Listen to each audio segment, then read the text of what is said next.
Live from the Maverik Center in West Valley City, it's Utah Grizzlies hockey, as it's the first of a weekend home-and-home series between the Grizzlies and the Idaho Steelheads.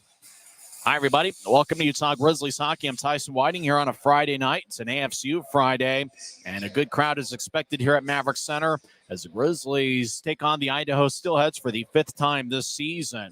Grizzlies are a hot club as they come after getting 5 out of 6 standings points last weekend against the Tulsa Oilers. The first 2 games of the series each ended up in 3-2 overtime affairs. Tulsa in the series opener won 3-2 in OT as Eddie Matsushima redirected a shot from Anthony Costantini, and that gave the Oilers a 3-2 victory. Grizzlies did get a standing point on that night, and Will Cranley stopped 37 of 40. On Saturday night, in the second game of the set, it was the Will Cranley show, stopping 47 of 49.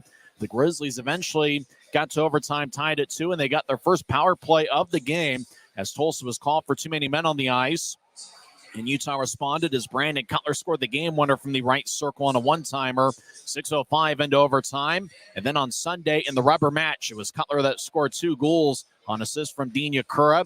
And the Grizzlies just played some outstanding hockey. They led 6-2 early in the third period, and they cruised to a 6-4 victory. So Utah is a confident team right now as they take on the Idaho Steelheads, who are in second place in the Mountain Division standings. The Grizz have had a lot of success here at Maverik Center as of late, as they have won 6 straight home games. They swept Tulsa in the final 3 games of the 2023 calendar year. Utah only had 3 home games in January, and that was a 3-game sweep against Rapid City. In fact, the last Grizzlies home loss came to the hands of the Idaho Steelheads, and that was on Saturday, December 23rd. So it's going to be a lot of fun. Grizzlies and the Steelheads. Watch out for Brett Stapley, who has a goal in 3 straight games. Adam Berg has an assist in 3 straight contests. Good goaltending matchup tonight. Will Cranley will get the start in net for Utah.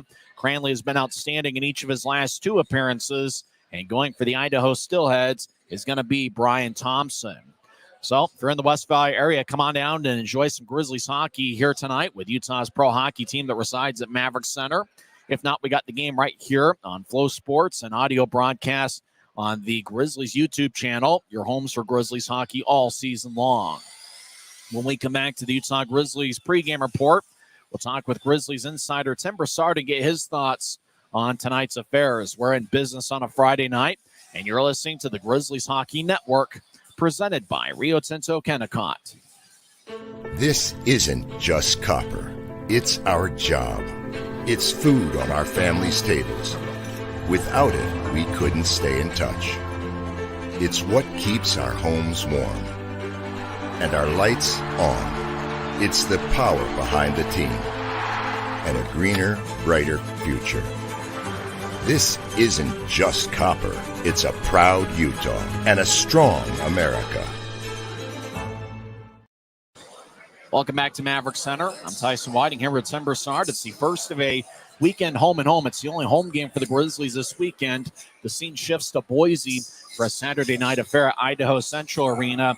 Next week, the Grizzlies will entertain the Wheeling Nailers for 3 games over President Day weekend. But Tim, it was a great road series for the Grizzlies against Tulsa, winning 5 out of 6 standings points, and it felt like the Grizzlies picked up a ton of confidence along the way. Yeah, we might even found a brand new goaltender, so to speak, or at least a number 1. Not to say anything against Januzzi. He's outstanding in his own right. But what about Cranley just going up and stealing the show? And just very impressive to see his development. And we understand that the same things echoed being during practices, and his sessions are intense, and he's a little bit of a bear, pun intended, to score on. So there's a lot of confidence and a lot of things to be optimistic about going forward into this series, looking past at that Tulsa ending of the Tulsa road trip. I'll be curious to see the shot count here tonight. You think about Tulsa, they average about 36.5 shots per game. And they had at least 40 shots in each of the 3 games last weekend. Well, Idaho, they averaged 37.8 shots per game, which is more than what Tulsa averages. So you're talking about an Idaho team that really does a good job controlling the shot count. That might play a factor here tonight. How many shots and how many good shots does Idaho get tonight? You see, that's the key right there is the quality of shot. Yep. The quality of shot coming from Idaho is different than a shot coming from Tulsa, just by the nature of the personnel on the ice that you're going to be calling. And we were, Ty Pelton, Bice and company, and it just shows you the difference between the teams. Obviously the records, but 40 shots with Idaho shooting against you is a lot different than Tulsa. I don't think we're going to be able to do well without getting in there and start clogging up passing lanes, and especially those shooting lanes, and taking those away. We're not going to have the same type of results as we did against Tulsa playing that way against Idaho. Yesterday was the NBA trade deadline. However, it was the Utah Grizzlies that got in the mix as they acquired defenseman Robbie Stucker from the Iowa Heartlanders for forward Dakota Raby. So Raby leaves for Iowa, having scored 3 goals and 11 assists this season. But for the Grizzlies, they certainly needed a defenseman. They only had 6 on the roster, and obviously you get one of those crazy days where one guy gets called up and another guy gets hurt. All of a sudden, you're extremely shorthanded. So the Grizzlies picked up Robbie Stucker, who's got 11 assists in 25 games in Iowa this season. And seeing him out there in warmups, looks like he's got some pretty good size, listed at 6'4", and looks every bit of it. Yeah, 6'4", big beefy frame. Got some rangy movements. Now, granted, that was just what we could tell during warmups, but at this point in the season, you kind of develop an eye for what you're expecting to see, and I'm glad to see that was what I was expecting to see. We wish Dakota Raby the best of luck. The guy probably had the best blade work I've seen of a forward in years. But you like you said, one bad day, and we lose another one to the AHL, and Wesley, he's on the frequent flyer mile watch, and we could be down 2 and 4, and then you get injured. It's just not a good game plan. So Ryan Kanasowicz did what he had to do and go out and acquire himself another defenseman. So Stucker will be making his Grizzlies debut tonight. He'll be wearing number 40. He's not the only guy making his Grizzlies debut this evening, as earlier this week they signed Max Neal. Neal had been playing in college this season. He'd been coming out of the college ranks. He played at the University of Waterloo this season and had 10 goals and 9 assists in 25 games. That's the first Waterloo product I've seen play for the Grizzlies in quite some time. And he'll be wearing number 6 for Ryan Kanasowicz's crew. He is listed at 6'1" and 190 pounds to make his pro debut tonight. Tall order, right? Coming in, and guess what? We need you to fill a role, and not just a body on the bench, but you're going to have to contribute in order for us to make our playoff run here, successful. So any of the players that are out there, you're not the new ones especially, but the role players, everybody out there is going to have to contribute. And this is, we went into the Tulsa. Well, how do we get the 5 out of 6 points there? Well, it was absolutely a team win. It started back on the in goal, and Cranley stepping up, and everybody's going to have to do that. And the new guys, Stucker and Neal, they're going to have to learn their role. Is that you're not here to occupy a spot. You're here to contribute and make a difference. Jeremiah Addison makes his home debut. He played in the road trip against Tulsa. I'm really interested in seeing what he looks like in person. He's got decent size, but I think he works around pretty well, and I think he's a pretty smart player, former draft pick by the Montreal Canadiens. Yeah. Oh, by the way, he's fast, guys. I mean, he I don't remember which play it was, but being able to chase down a back check and coming out and thwart the play. Yep. So he doesn't mind getting dirty and getting in on the back check, and he's got the speed to do it. So I'm looking to see what he can do in front of our home crowd tonight. Looks like Cole Gallant's back in the Grizzlies lineup after missing 4 straight, and that's certainly going to be good to see Cole Gallant back in the lineup, because him working with Nathan Burke and Mick Messner, that's a pretty good 3-man duo there. Gallant, the field of vision the guy has on peripheral, and being able to pick up things that are moving outside and away from the puck, the assist that he can generate just from that field of vision is going to be absolutely necessary, because against this Idaho team, you're going to have very narrow slots of opportunities that'll open for passing lanes and shooting lanes. It's going to take a guy like that to be able to notice it and be able to hit it with that skill and be able to catch these guys coming in. Gallant is going to be able to be a difference maker in a game like that tonight, just on that peripheral skill and his ability, his knack to be able to get into pucks into tight places. It's interesting. It almost looks like Ryan Kanasowicz has found the right forward combinations.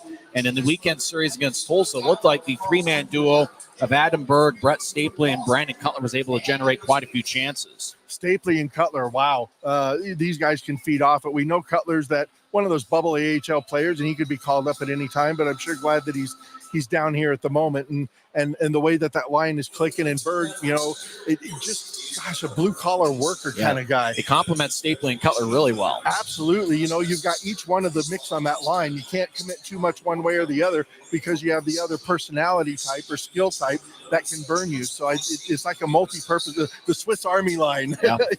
Your Swiss Army knife line, and it's been able to generate a lot of points and very successfully and hold off any, while keeping on to their defensive responsibilities as well.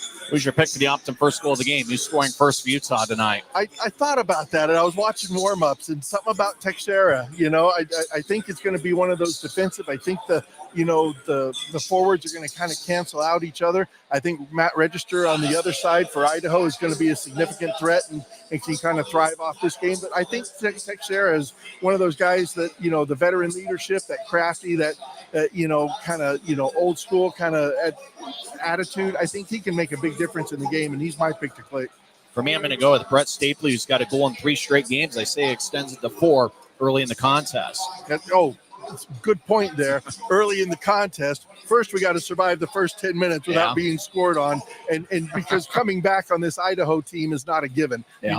We're not going to have that success like we did with Tulsa. So I think we're going to have to get off to a super early start, a really good early start, and then maintain that out. If we go down 1 or 2, we're going to have to do some drastic changes to our game plan to get back into it. Grizzlies did do a good job there in the rubber match on Sunday, getting off to a 3-1 lead through one period against Tulsa this past Sunday. Yeah, and that carried it all the way throughout, through the victory, right? Yep. So you get that. You go down 3-1 or 2-0 to Idaho in the first.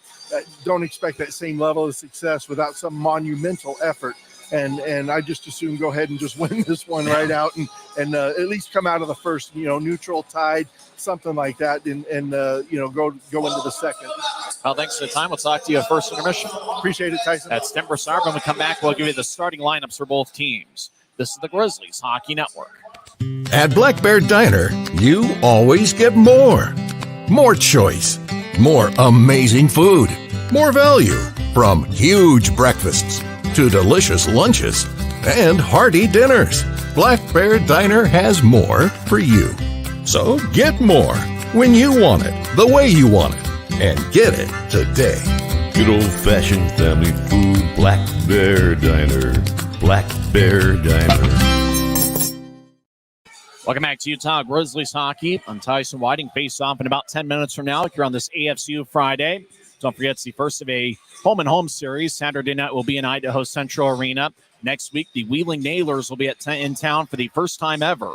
Grizzlies have been in Wheeling for many years, but this will be the first time Wheeling will ever be at Maverik Center and visit the state of Utah. Frisbee's holding the flag at neutral ice. He didn't burn it this time. Grizzlies in a black jersey with white numbers and professional green trim. Idaho in a white jersey with dark numbers and a little bit of gray on the shoulders and at the bottom of the jerseys. First for the starting lineup for the visiting Idaho Steelheads, who have a record of 29-13-1-1. They are led by Everett Sheen. He's the head coach and director of hockey operations. The assistant coach is Keenan Kelly. Starting in net is Brian Thompson. He's making his 26th appearance this year. He has a record of 15-7-1-1. He has 1 shutout with a 2.83 goals against average and .911 save percentage. Starting defensive pairing is Roman Radzinski and Lincoln Earn. First time that Earn has faced the Grizzlies, a member of the Steelheads. He was with Newfoundland earlier this season. Starting forwards, A.J. White, Will Merchant, and Jordan Kawaguchi.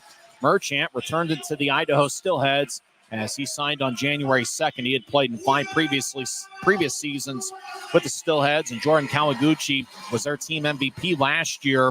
Kawaguchi was just recently signed. He'll make his 3rd appearance this season with the Steelheads, wearing number 77. Also, watch out for Mark Rassel, who has 5 goals against Utah this season. He leads the league with 24 goals on the year. Now the lineup for the homestanding Utah Grizzlies, who are led by 3rd-year head coach Ryan Kanasowicz. The assistant is Christian Horn. Starting in net is Will Cranley. He was outstanding last Saturday, stopping 47 of 49 in Utah's 3-2 overtime victory. Cranley is 6'4" and 185 pounds. He's a recent draft pick by the St. Louis Blues, and he's actually signed to an NHL entry-level contract with the Blues. Cranley overall has a record of 4-8-1. Defensively for the Grizzlies, it's going to be the captain, Josh Wesley, who's wearing number 20.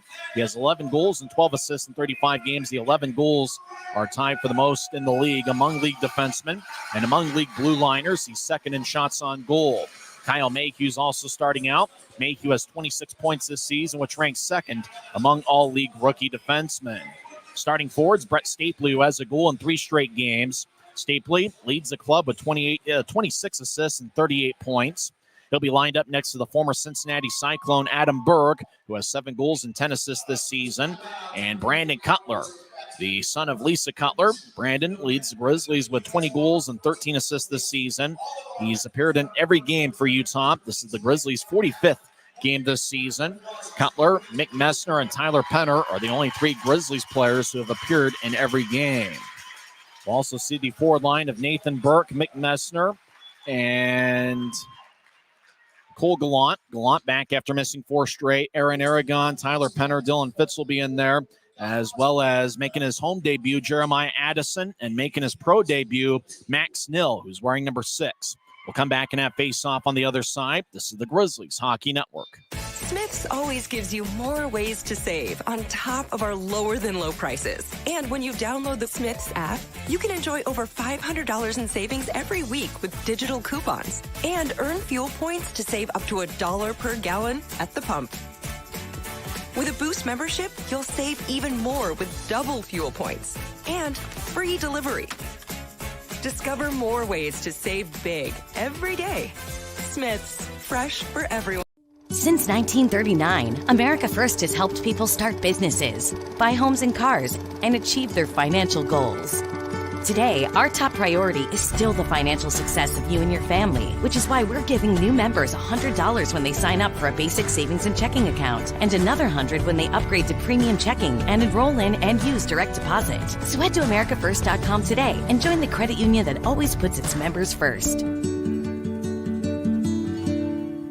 From commercial to recreational truck accessories, Mountain Land Truck Outfitters has got what you need. Flatbeds, spray and bed liners, lifts and leveling kits, wheels and tires. Mountain Land Truck Outfitters proudly uses a brand you know and trust. And with our experienced, knowledgeable, and friendly staff, your visit here will be informative and enjoyable. Stop into our convenient location in Provo at 265 South 100 West or call 801-225-4637 to get a quote for your fleet or individual truck. Mountain Land Truck Outfitters.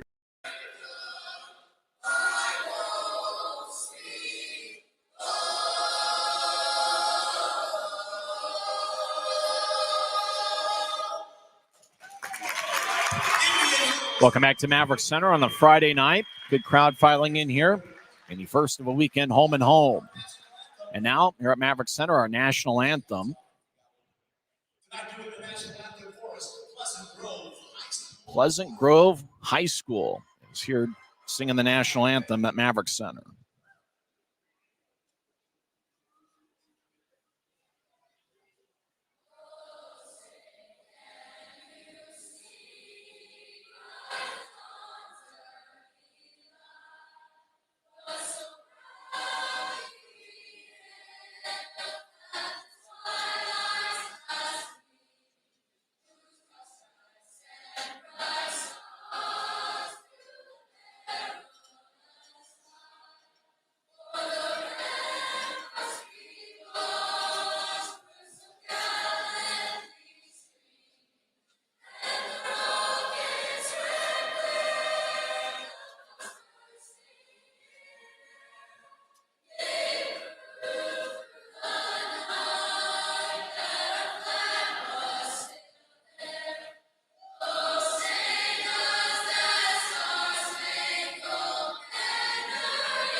Maverik's new bean-to-cup machines always deliver a freshly ground cup of coffee on demand, so you can enjoy any of our premium roasts at their best, day or night, hot or iced.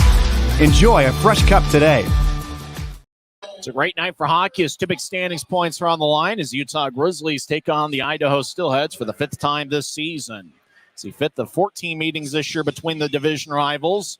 Idaho has a record of 4-0. It just means the Grizzlies are due for a victory here tonight. As we got a good coaching matchup, Everett Sheen on the Idaho side and Utah's Ryan Kanaswich, who's wearing a sharp-looking suit. Kind of a darker shade on his jacket than assistant coach Christian Horn, who's going with a little bit of a lighter touch. As those are the Grizzlies coaches. They are wearing a black jersey with white numbers and professional green trim are the Grizzlies tonight. It'll be the home debut for Jeremiah Addison, who played in 3 games last weekend against Tulsa. He ended up with 1 goal and 1 assist this past Sunday in Utah's 6-4 victory to take 2 out of 3 games in the series. Utah ended up with 5 out of 6 standings points. Starting in net's going to be Will Cranley. Watch the shot count tonight. It's going to be interesting. Tulsa had at least 40 shots in each of the 3 games this year in that series. Idaho averages 37.8 shots per game. Cranley has a record overall with 4-8-1 this season, although he is 3-3-1 in a Grizzlies uniform. Starting for Idaho is Brian Thompson. Thompson has been the workhorse so far this season. It's his 26th appearance. He has a record of 15-7-1-1 with a 2.83 goals against average and 911 save percentage. The son of Lisa Cutler. Brandon Cutler's out there. He'll take the opening face-off. Actually, Brett Stapley will take the face-off. Cutler will be on the right wing. Adam Berg's out there as well. The defensive pairing of Josh Wesley and Kyle Mayhew. Taking the draw for Idaho is A.J. White. He's out there with Jordan Kawaguchi and Will Merchant. Starting defensive pairing is Lincoln Earn and Roman Rudzinski. Puck is dropped. Grizzlies win the draw. They skate from right to left as we see it from high atop section 114 as Wesley gets to center ice, and they'll dump it in. It bounced off of Rudzinski as Grizzlies keep it in. Right side, Cutler skates down the middle. Lefty shot saved by Thompson, and he holds on as the Grizzlies get the first shot on goal 16 seconds in, and it was a grade A chance. Cutler leads the Grizzlies with 20 goals this season. He has 8 goals in his last 10 games. Everybody make your pick for the Optum first goal of the game. Who's scoring first for Utah tonight? Who did I say before the game? I can't quite remember. I think I'm going to go with Mick Messner. That's my pick, and I'm going to stick with it here.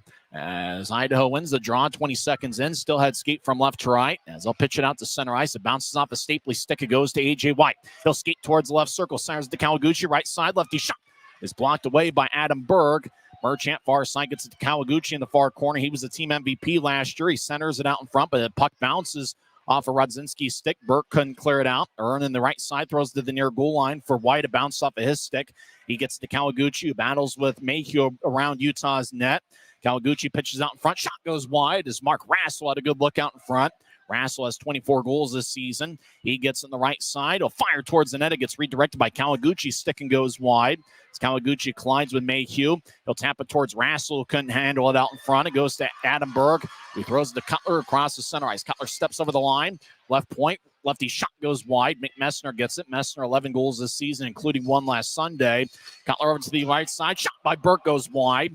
Nathan Burke in his first shift of the game. He's got 14 goals this season. As the Steelheads cross center ice, Wade Murphy will bounce it off the Wickers. Murphy's been an outstanding player this year. Right wing over to Rassel. Step over the line. Drops off for Murphy. Righty shot is blocked by Wickers. It throws to the left side. Puck is taken by Matt Register. Centers it out to Bice, who trying to get it back to Register. Now Register out to Bice, who is spinning around. He couldn't get the puck. As Rassel literally kicks it towards the middle. Puck is taken by the newest Grizzly, Robbie Stucker. He's wearing number 40 in his Grizzlies debut. Stucker, 6'3" and 210 pounds. He stations himself behind Will Cranley. Stucker was acquired in a trade yesterday for Dakota Raby. As Stucker surveys the scene, now he'll skate down the middle. Stucker outlets it to center ice for Fitz, who drops it for Aragon, who is skating towards the bench. Now it goes to Penner, left side. Righty shot is blocked away by the skate of Register. Right side shot is blocked by Register, and the puck bounces towards the Grizzlies bench. Teixeira at the Utah line across to Semick. Jacob Semick, the Arizona State product, will get his pass picked off by his former college teammate, Demetrius Kumatsis. Right side, Kumatsis has a bounce off of Penner, and it goes into the Steelhead zone. And taking it is Trevor Zins, number 2. First time he's played against the Grizzlies. Right wing pitch to Kumatsis. He'll skate towards the right side. Centering pass, shot and a score. Kumatsis found Willie Neeram out in front, and Neeram puts it away as the Steelheads take a 1-0 lead with 17:23 left in the first. So the first shot on goal by Idaho finds the back of the net as Kumot Cease was skating towards the near corner. They backhanded out in front to Niram. And Willie Niram, who's been red hot as of late, he had a 4-goal game recently. Niram gets his 11th of the year. So it's 1-0 Idaho, and fans still filing in here. Still early on, so grab some chips and dip and a beverage of your choice and enjoy a little bit of Friday with us. Niram gets the goal. We know that Kumot Cease picked up his 4th assist of the year. Let's see if there's going to be somebody else that's going to get an assist. It might just be Kumot Cease, who got it from Semick at neutral ice. Kumot Cease does get the only assist. And actually, it looks like they're also going to get an assist to Trevor Zins. Steelheads win the draw. They'll throw it in. Cranley behind his net. We'll toss it to the near corner for Mayhew. Grizzlies skate from right to left here in the first period. Ahead to Gallant, who slides it towards Jeremiah Addison in his home debut. Addison will filter it along the boards, right side, as Wesley will spin it back around towards the near side. Trevor Zins wearing number 2. He used to play for Indy. He'll brush it out to center ice. It goes back to Mayhew at the Utah line. He'll push it ahead towards the newest Grizzly, Max Neal. Neal in his professional debut. He played at the University of Waterloo earlier this season. He'll dump it in. Now it goes to Zins, who tosses to Will Merchant. It flies off his stick deep in the Grizzly zone.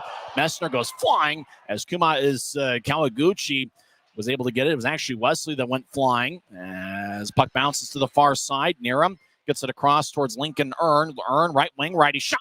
Glove saved by Cranley, and he holds on as we get a whistle with 16:27 left in the first. Will Merchant scored 2:37 in with Kumot Cease and Lincoln's and Trevor Zins getting the assists.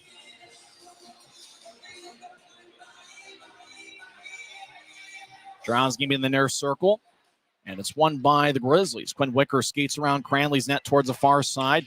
He'll brush it ahead towards the far wing boards to Cutler. Now Stapley will bounce it off of Wicker. Stapley gets it back deep in his own zone. He tried to get to Cutler. It goes to Willie Niram, who's a big 6'4" and 220. Niram tried to brush it across towards White. Now it goes back towards Niram. He overskates it. Wickers will backhand it to Cutler. He'll fly along the right wing, cross the center ice. Now he steps over the blue line. Cutler saucers it out towards Stapley, but he was skating the other way. Puck towards the near corner. Now it goes up top as Niram will move it out to center ice where it goes back to Robbie Stucker. I'll push it towards Stapley.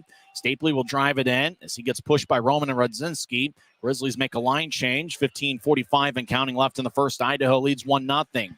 Lincoln Earn dumped it in, but he did it from his own territory. So icing is on the Steelheads with 15:42 left in the first. Grizzlies have won 6 straight home games. In fact, the last home game the Grizzlies lost was here against Idaho on December 23rd. Interestingly enough, they say the goal, it gets credited to Kumot Cease. As Willie Niram was cutting in front of the net, they say it never bounced off the Niram. So Kumot Cease will get the goal, his 3rd of the year, with Trevor Zins getting his 3rd assist. Steelheads win the draw. They'll saucer it out to center ice. It goes between the defensive pairing of Semick and Teixeira. Teixeira chases after it, and he'll slice it along the near wing boards. Goes back to Matt Register at the Idaho line. He'll pitch it across. Register from Cudla. Register will tap it off the end boards towards Cudla near side. Patrick Cudla will push it to Wade Murphy, who crosses center ice. Murphy will saucer it in left side as the puck ricochets off the end boards. And Ty Pelton-Bice gets it towards Murphy, who has a glance off his stick. It goes towards Cole Gallant, who crosses center ice. Gallant steps over the line left wing. He'll skate towards the corner and gets pushed by Cudla. As Gallant loses it, it goes to Mark Rassel. One-on-one, he enters the zone. He'll skate to the high slot, fake a shot. Mayhew will poke it away. Rassel gets it back. He'll dump it in deep for Murphy. He's on the far side. Murphy out to the left circle, all alone. Jade Murphy, lefty shot, saved by Cranley. And the puck goes towards Utah as they'll push it to Mayhew. Across to the right side for Fitz, who crosses center ice. He loses it as Register will backhand it towards Cudla near side. Cudla will push it out towards Kumot Cease, who dumps it in. Kumot Cease was the one that scored 2.5 minutes in as Idaho leads 1-0. Near goal line, Kumot Cease will brush it towards Kawaguchi. Right side lefty shot, saved by Cranley. And Penner will just drop it for Cranley, who covers up as we get a whistle with 14:28 left in the first. So draw's going to be in the Grizzly zone. Idaho has outshot Utah 4-1. We're just getting underway. here with Utah's pro hockey team residing at Maverik Center. Fans still filing in here. It looks like a great crowd has filed in on a Friday night. Over the last 8 home games, the Grizzlies are averaging 7,161 per game. Idaho wins the draw. High slot lefty shot is blocked away as that shot was taken by Kumatsis. As the Steelheads re-enter, Ben Zloty gets a good shoulder from Dylan Fitz, but Zloty gains the line, throws to the near circle. It's picked up by Penner, who brushes it towards Fitz. He backhands it. Puck gets air under it. It bounces near the Idaho line. Aaron Aragon pushes Kudla. Aragon started the year with Idaho. As the Steelheads will move it towards Kumatsis. He chases after it. Now it goes to Zins. He'll brush it back towards Ben Zloty as both teams change up forwards. Steelheads early on. Zins pushes it to Kumatsis to try to get it back to Zins in the give and go, but Kumatsis instead dumps it in. Stucker gathers it as Stucker will skate up ice. He'll get to neutralize. Stucker right wing crosses center. He'll fire it in as it ricochets off the boards for Thompson, who covers up as we get a whistle and a timeout. 13:37 left in the first. Demetrius Kumatsis got his third of the year, 2:37 in. As Idaho leads Utah 1-0 on the Grizzlies Hockey Network, presented by Rio Tinto Kennecott. The road can be a crazy place. Uh-oh! That's why Les Schwab Tires fixes brakes, steering, and more. And those guys don't. Keep driving. I'm just glad Les Schwab puts my safety first, so I can backseat drive with confidence. Stop in for our Founders Celebration Sale and save up to $150 on select sets of Ford tires. Les Schwab Tires, doing the right thing since 1952.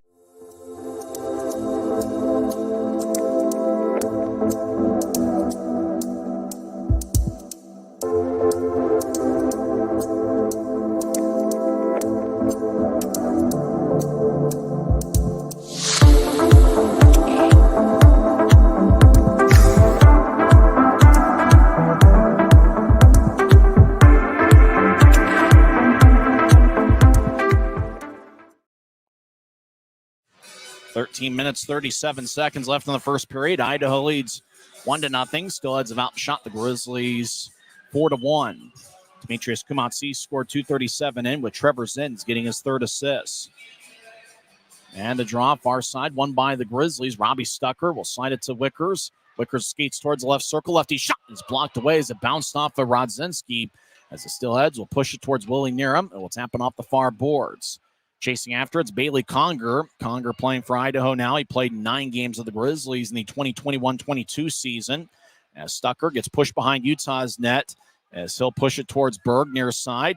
As Berg trying to outlet it to neutralize for Stapley. It bounced off of Francisco Arcuri, who's got an NHL entry-level deal with the Dallas Stars. Stucker across to Wickers near side. Wickers will right angle it out to Stapley right side. Stapley steps over the line, trying to get to Cutler in the far circle, but it's poked away. As a good hip check by Adam Berg, knocks down Rodzinski, who gets back to his feet. Rodzinski near goal line will skate up ice. As he gets to neutralize, Rodzinski crosses center. He'll lift it in as the puck tipped off the glass near side. Cranley will get it to Teixeira as he'll tap it towards Stucker. Turnover as A.J. White gets it in the far corner, centers it out in front. And Semick got a stick in the way as it goes to the point. Far side, Register pushes it around as White over there towards the corner as Merchant delivers a good shoulder on Nathan Burke as the puck goes back to center ice. Gallant crosses center. He'll bounce it off the Messner, and the puck gets brushed out to center ice. A.J. White will push it to the high slot, and Teixeira will backhand it off the near boards. Burke steps over the line and gets a screen from Messner. Left side, lefty shot. Goes wide and out of play off the protective netting as the puck just lifted off this stick a little bit too high. So we get a whistle. 12:07 left in the first. Grizz will have an offensive zone drop. We're still early on. It looks like the fans are still filing in here. As looks like a crowd of maybe over 6,000 here tonight. We've had some outstanding crowds over the last month and a half. Max Neal in his pro debut will take the draw. He's the son of Mike Neal, who was a former third-round pick by the New York Islanders back in 1983. Idaho will get it as Matt Register behind his net. Still had skate from left to right here in the first period. As Kudla will push it out to Kawaguchi, now to A.J. White, who gets pushed to the near side by Neal. White overpowers everybody, but loses the puck as Cutler on a good back check got it. Addison will brush it towards Neal. Neal chasing after it deep in the Steelhead zone as the puck goes back over towards A.J. White. He'll push it across, and the puck goes back towards Cutler. Cutler at neutral ice will step over the line. He gets hit by White and gets divorced in the puck as it goes towards Matt Register, who skates behind Brian Thompson. Thompson wearing number 30 as both teams will make a change. As we're 8.5 minutes into the affair, Idaho leads 1-0. As Register will sauce it out towards center ice. Stick goes flying, and that was Ty Pelton Bice's. Bice this season is a plus 29 in 36 games. Deep in the Steelhead zone, Idaho near side. Mark Rassel races out to center ice. He crossed the red, skates down the middle. Rassel will push it in as it goes all the way off the end boards. Now the Steelheads get it towards Trevor Zinn's right side. Zinn surveys, fires towards the net, and bounces off the Stucker stick. And it goes towards Fitz in the far side. Fitz tried to move it across, but the Steelheads are able to keep it in. Rassel, right side, gets the Bice. One-timer. Hits the post and goes wide. Stucker will slide it towards the far side. It bounced off the Fitz stick. Fitz chases it down, 2-on-1. Fitz skates towards the right circle. He stops, surveys, fires towards the net, and it goes wide as he was looking for Aragon, who was battling with Mark Rassel. As the Steelheads gain center ice, they dump it in. And it goes towards Texture, who's wearing an A on his sweater, the black jersey with white numbers, professional green trim. Over to Stapley, who collides with the linesman. Stapley gets the Berg left side. Berg over to Stapley. As Stapley collided with Tyler Kesson, the linesman. Semick, high slot, lefty shot goes wide. Berg over to Cutler at the far goal line. Cutler being shadowed by Lincoln Erm. So saucer it towards Semick, and it's taken by Niram, who clears it out to center. Puck goes back to Semick near side. Halfway through the first period, Idaho leads 1-0. Semick crosses center ice, will step over the line. He gets to Stapley, left side, righty shot goes high. As went over the crossbar. Idaho crosses center ice 2-on-3. Niram steps over the line. He gets around Mayhew. We've been skating 5-on-5 this whole time over the left circle. He tried to get it to Rodzinski. He gets it off the boards right side. And so backhand it towards the end boards. Now goes back to the right side. Cudla in the corner. We'll get it towards Kumatsis. Kumatsis centers it to Bice. Lefty shot goes wide. It bounced off the iron. It was Kawaguchi that took the shot, and he'll lay it over. Left circle. Lefty shot. Saved by Cranley. Rebound goes to Berg, who pushes it to the right side. Cudla keeps it in. He'll get to the left side for our Curry. Lefty shot. Kick saved by Cranley. Puck towards the near side. Cudla collides with Berg. Now Cudla gets around Berg. He'll drop it off for Kawaguchi near side. Kawaguchi will skate in, but he hits the side of the net. Idaho gets it back up top for Rodzinski, who skates towards Liz left. Now to Jade Miller. Over to Cudla. Right side. Lefty shot goes wide as it ricochets off the boards onto Cranley, who covers up along the near crease. 8:52 left in the first. Idaho leads 1-0. Grizzlies starting tonight will be home for 4 of their next 5 games. Saturday is going to be at Idaho Central Arena, and then the Wheeling Nailers will be in town for the Grizzlies' next home game. That's going to be next Friday. It's also going to be an AFCU Friday. Draw along the near side of the Grizzly zone. It's taken by Utah's Nathan Burke. Will drag it out to center ice as he gets pushed by Murphy. As Burke, with great speed, chases after it. As Ben Zalati takes a seat. As Burke tried to center it out in front, it bounced off the Steelhead. Idaho gathers the puck. They skate from left to right. As Rassel will get some air under it. Over to Bice. He slides it to Murphy. Gets it back to Bice. Right side centers over to Rassel. Backhand shot. And he scores. What a beautiful shot by Ben Zalati, who was cutting towards the net. And Zalati gets his 6th of the year as the Steelheads have extended the lead. It's now a 2-0 game. Idaho with 2 goals on 6 shots. As Ben Zalati high-fives everybody on the Idaho bench. As Murphy was to the right side, got it towards Bice, who backhanded it out in front to Zalati. Zalati just made a move towards his right, then backhanded it past Will Cranley. So Steelheads with an early 2-0 lead. Grizzlies looking for some ways to change momentum. Stapley will take the draw against Ty Pelton Bice. Stapley wins the draw. Zalati got the goal with Bice and Murphy getting the assist. New try, Stucker over to Addison. He'll step over the line left side, but he loses the puck as they push it ahead. Now left side, Neal with a shot that goes wide. Neal in his pro debut. As Stucker rolls it along the net, or along the boards. Towards the near side is Wade Murphy. Will outlet it to center as the Steelheads will drag it in. Bice right side. Lefty shot is blocked by Wickers. Bice gets it back. He'll push it to the high slot. Cudla shot is blocked by Neal, and it goes to Addison. As Addison will fake towards his left. Now he'll get to Wickers. He's near the Utah blue line. Across to Stucker. He'll angle it out to the left for Wickers at center ice. Wickers will throw it in. He'll get off the ice. Grizzlies get Semick and Teixeira out there as the puck bounces off the side of the net.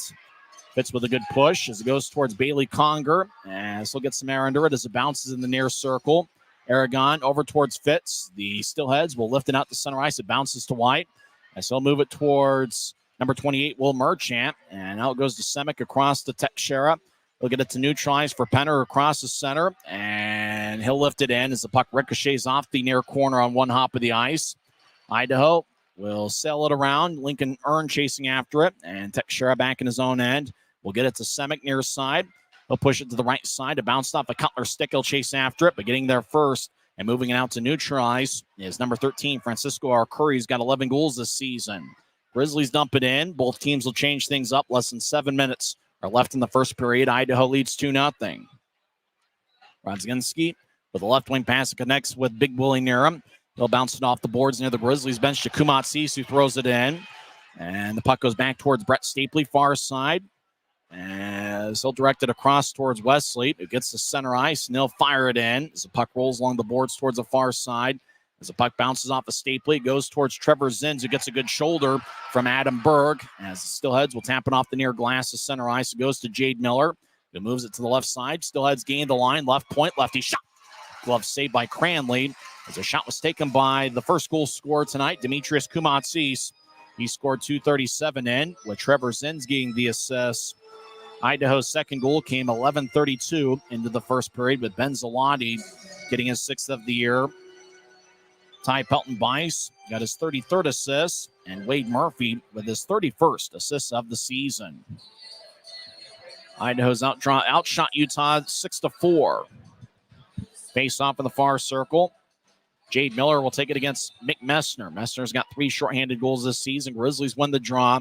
Mayhew will swing it along the near wing boards. Puck at neutralize. Now Idaho with Kumatsis cross the center. He'll veer off to the left, and he'll throw it in as the puck skips towards the right corner. As Mayhew will bounce it off the Miller. Sharp angled shot is blocked by Messner. It goes to Mayhew.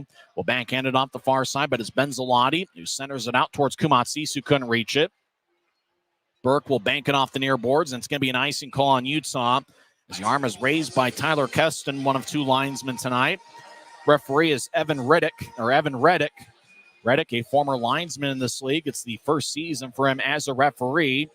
The linesmen are Tyler Keston and Craig Peterson. Draws going to be in the far circle. Bice will take it against Mick Messner. Mayhew and Wesley are out there, along with Nathan Burke, and it's good to see Cole Gallant back in the lineup after missing 4 straight games with an upper body injury.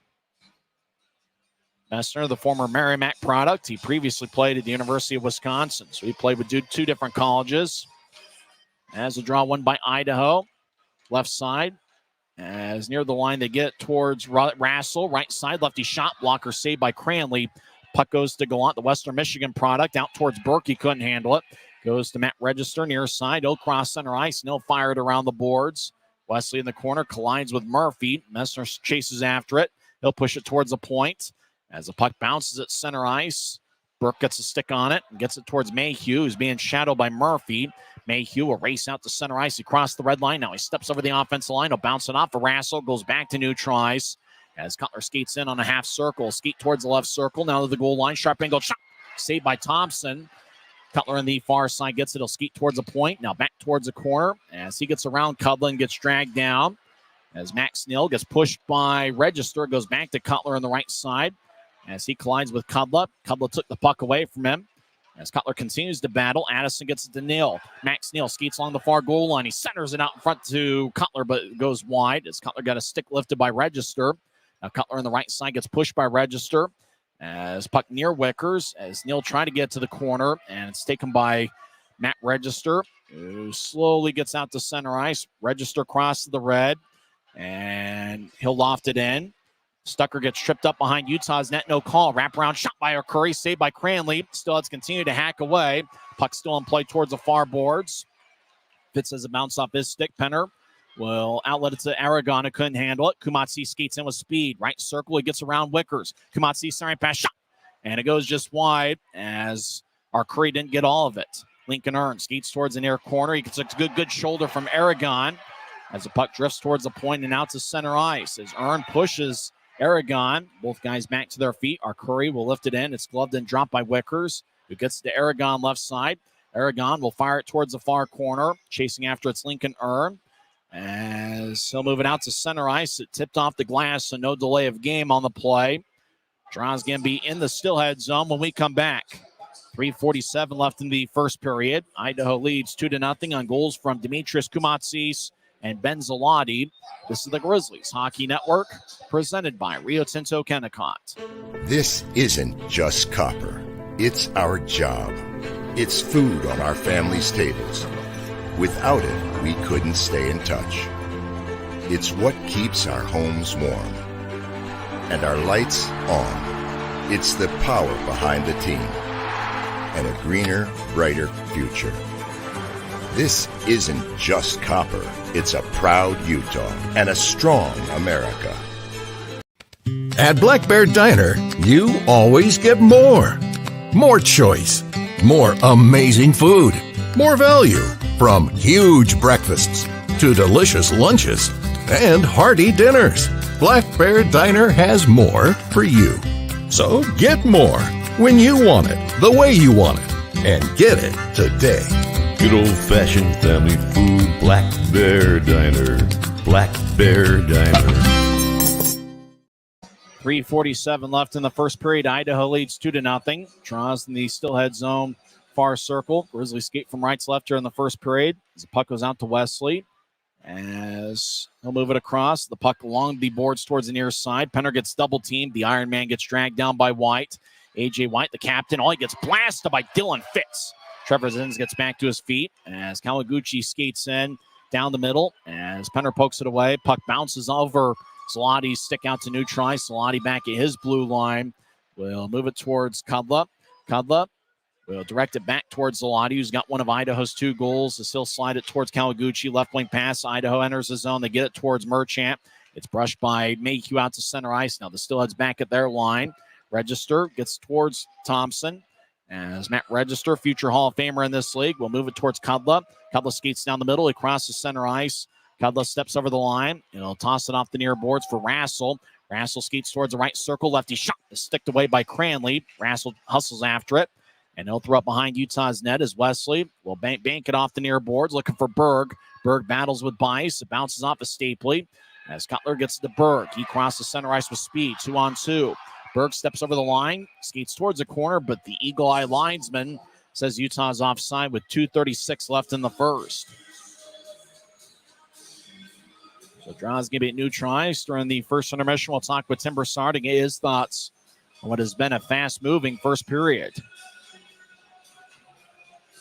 Grizzlies have done a good job on home ice. They are 14-6 at home, but 14-6 is the same record as Idaho as on the road.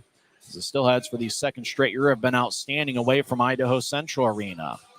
Stapley will take the draw and wins it against Ty Pelton Bice. It goes to Semick at the Utah line. Semick back in his own circle across to Teixeira. Teixeira fakes towards Berg and just pushes that hedge for Stapley across the center ice. Will dump it in. Register will tap it off the near boards. It goes to Murphy. As he'll loft it over Semick. It goes deep into the Grizzly zone, and icing is on Idaho with 2:15 left in the first. Interesting to watch the shot count of an Idaho game. Steelheads, on average, take 37.8 shots per game. They allow 31.6. For the Grizzlies, they allowed at least 40 shots in each of the 3 games last week. Utah allowed 40 last Friday in a 3-2 overtime loss. They allowed 49 in a 3-2 overtime win. And then Sunday in the rubber match, Tulsa outshot Utah 52-24, but the Grizzlies did come away with a 6-4 victory.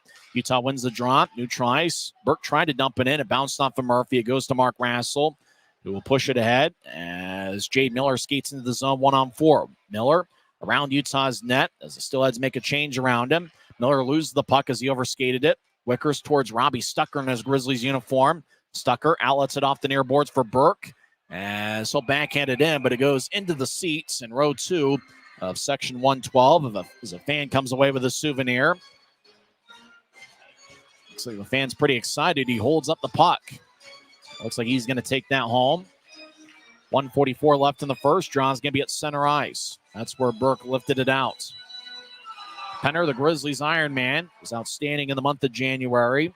For Tyler Penner, it's his 189th straight regular season appearance and 213 if you count the playoffs.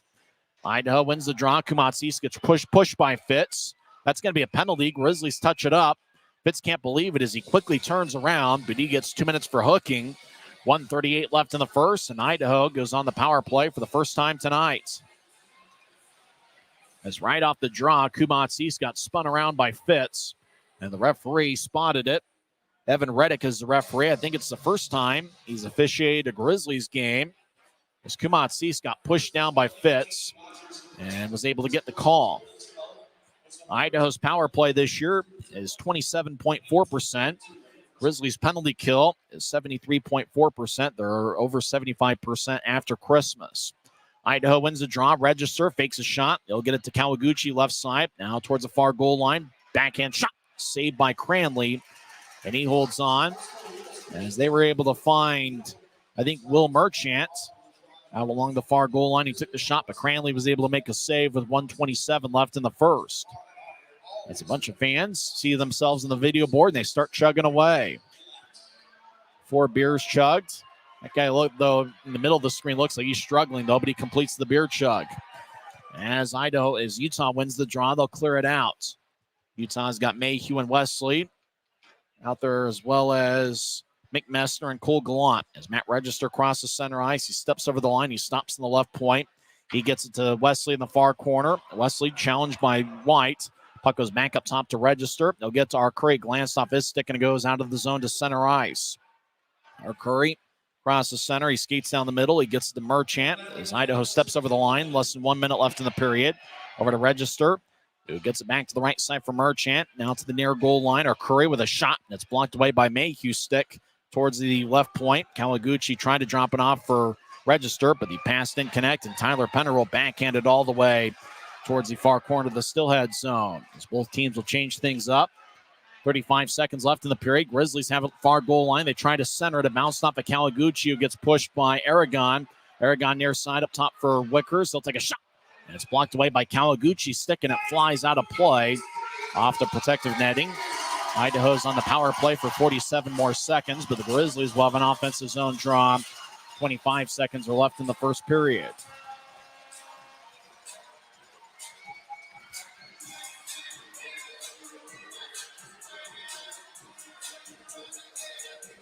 Max Neal will take the draw. He is 6'1", 190 pounds. Neal crouches down in his pro debut. It's won by Idaho. Ben Zalati, who's got 1 goal tonight and 6 on the season. As he'll skate down the middle. Arm is raised. It's going to be a penalty on Utah. As Zalati intentionally throws it towards Wickers. High sticking is going to be the call, and I think it's going to be the first pro penalty for Max Neal. Teixeira argues the case, but Neal's the one that's going to get the penalty as he high-sticked Ty Pelton by deep in the Steelhead zone. Neal can't believe it. He wants to look up at the video board to see a replay. I think he was thinking the referee didn't see the high stick. But Neal's going to skate slowly towards the box. So Idaho will have a 5-on-3 power play for 37 seconds. However, there's just 15 seconds left in the first period.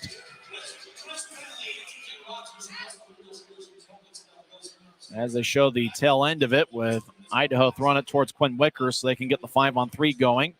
As the puck goes towards Cranley off the draw, it's wide. Zalati right side, 10 seconds left in the period. He gets up top to Kudla. Kudla back towards right side. Grizzlies get a stick in the way. As it goes up top, 4 seconds left in the period. Zalati over to Bice. He gets it towards the left side. It's poked away by Messner, who clears it out. And that will do it for 20 minutes here at Maverik Center. Idaho will have a 5-on-3 power play for the first 22 seconds of the second period. And then coming out of the box will be Dylan Fitz. And then Idaho will continue with a 5-on-4 power play after that. So Idaho leads 2-0 on goals by Dimitris Kumatsis and Ben Zalati. We'll come back and recap the first 20 minutes of play. Once again, the score after 20 minutes is the Steelheads 2 and the Grizzlies 0. We're back in 2 minutes to recap the second period. We'll also talk with Tim Broussard and get his thoughts on what he saw as Idaho leads Utah 2-0 on the Grizzlies Hockey Network. Smith's always gives you more ways to save on top of our lower-than-low prices. And when you download the Smith's app, you can enjoy over $500 in savings every week with digital coupons and earn fuel points to save up to $1 per gallon at the pump. With a Boost membership, you'll save even more with double fuel points and free delivery. Discover more ways to save big every day. Smith's, fresh for everyone. Since 1939, America First has helped people start businesses, buy homes and cars, and achieve their financial goals. Today, our top priority is still the financial success of you and your family, which is why we're giving new members $100 when they sign up for a basic savings and checking account, and another $100 when they upgrade to premium checking and enroll in and use direct deposit. So head to AmericaFirst.com today and join the credit union that always puts its members first.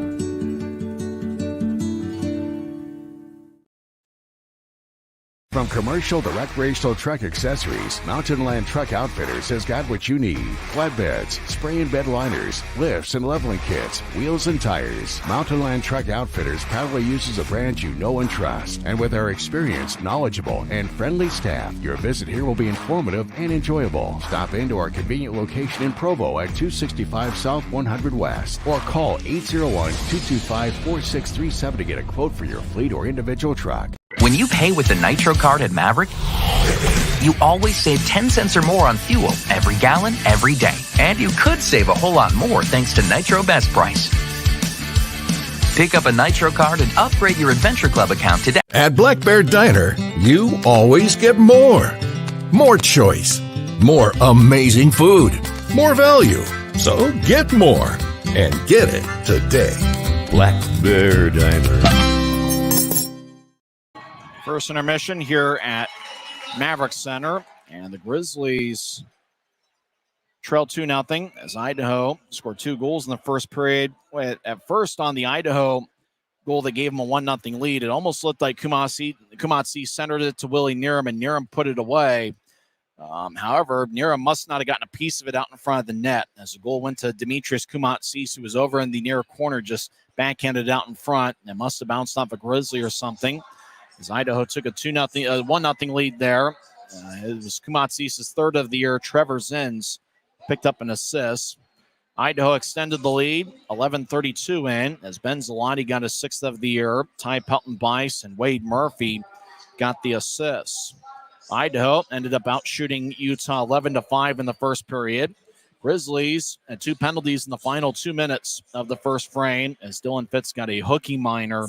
18:22 in, and then late in the Idaho power play, there was a draw in the Steelhead zone, and Max Neal, who was making his pro debut, picked up a high sticky minor.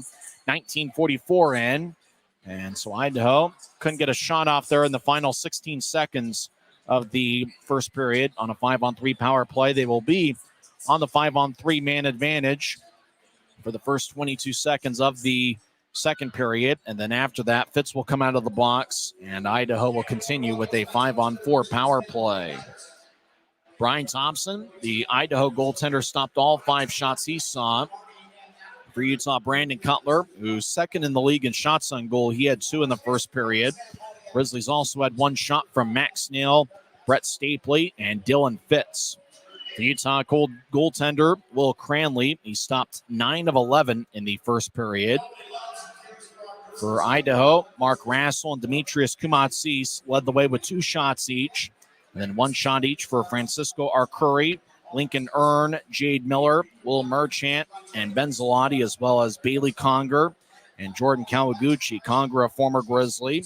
He played in 9 games with Utah in the start of the 2021-22 season.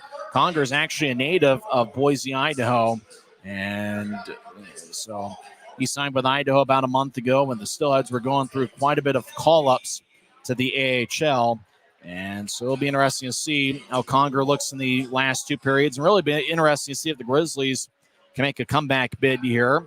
Remember, you can still bid on the Optum first goal of the game. You know, who's going to score first for Utah here tonight. And so you can still place your bid for that.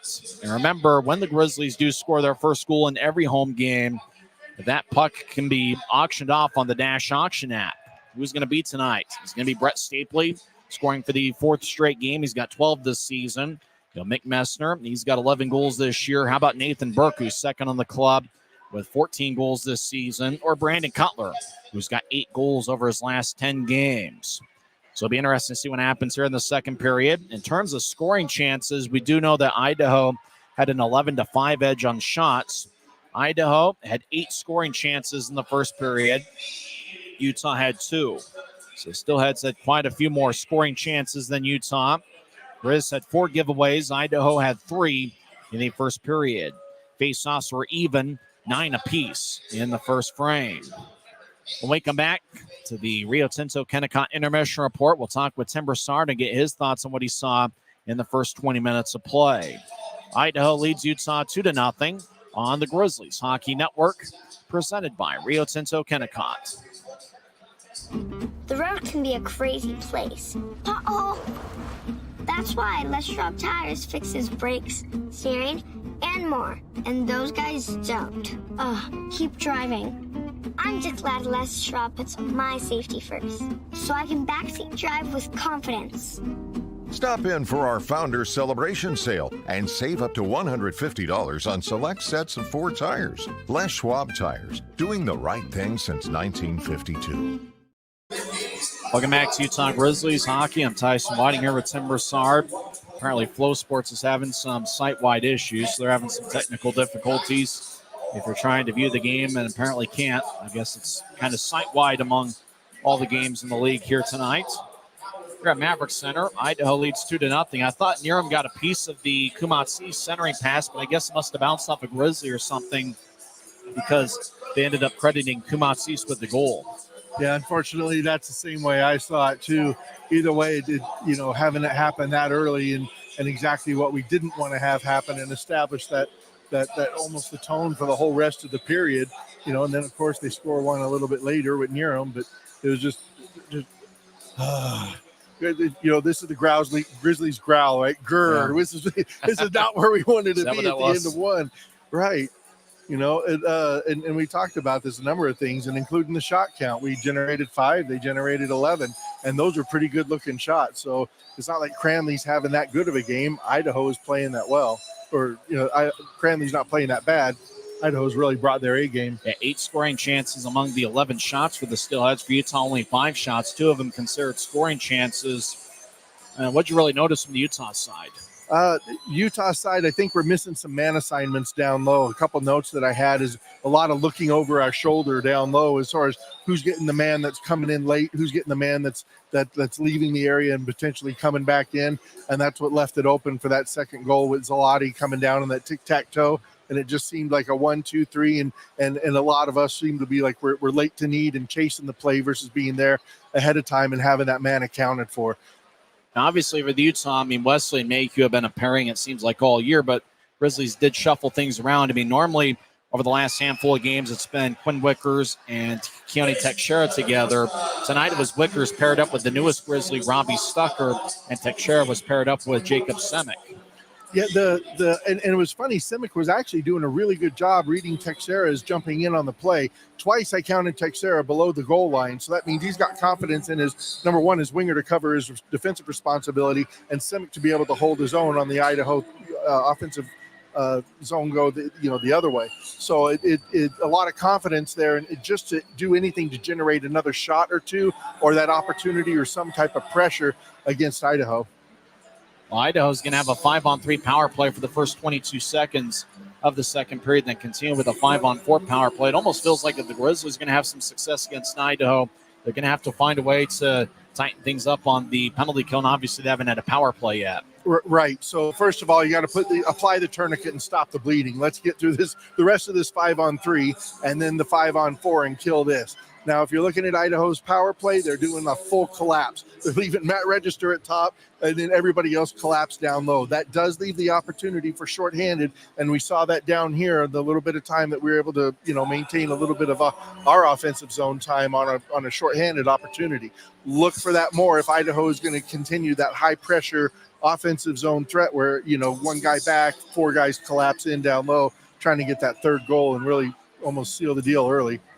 When you think about Utah's penalty kill, really did a decent job there. I mean, Idaho only had one shot on their power play there at the end of the first period. Right, playing that 2-1 back and then being up as much as they possibly could in the passing lanes and keeping active sticks. So their sticks were moving constantly around, making Idaho make that extra decision. And Idaho has really been patient all game, and especially, some of the notes I have, the amount of control that they want to have in their own zone, through the neutral zone, and the attacking, and especially on a 5-on-3. And it was impressive to see that the Grizzlies were able to put enough pressure against Idaho to not let them have their way and really have them go to the second and third option. What do you think the Grizzlies need to do here in the second period to climb back into this one? Oh, boy. Like I said, apply the tourniquet. Let's get out of this, not give up anything else.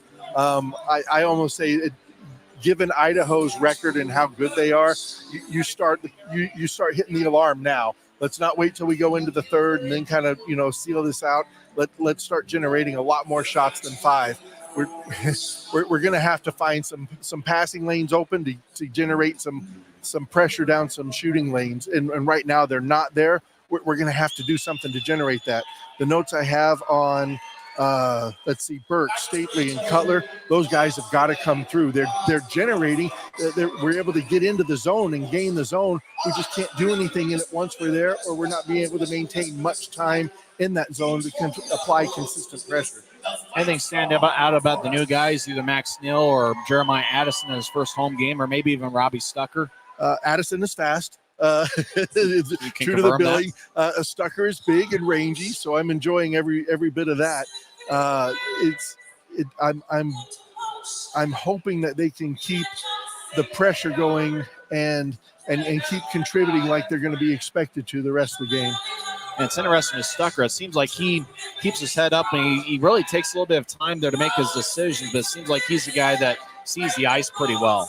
Yeah, I like the peripheral vision, and it's one thing that Ryan Kanasowicz is watching for, is those players with that peripheral vision, and those are the kind of guys that you kind of need, as long as you have the finishing touches right.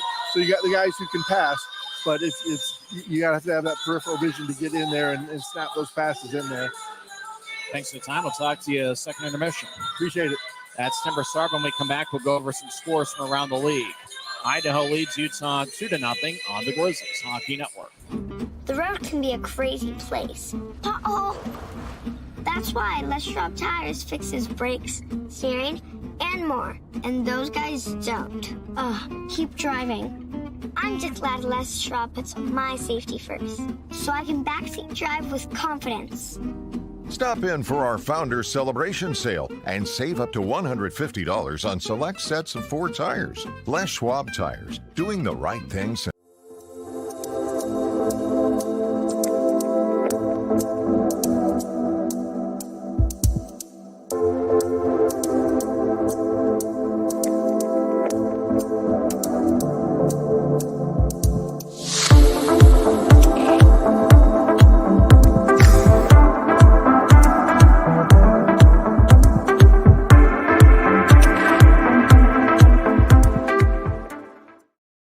A good crowd is having a good time here at Maverik Center. And when I say good crowd, I mean outstanding crowd. Very few empty seats. There's maybe a couple empty seats over in the corner and over near the zone that the Grizzlies defended in the first period.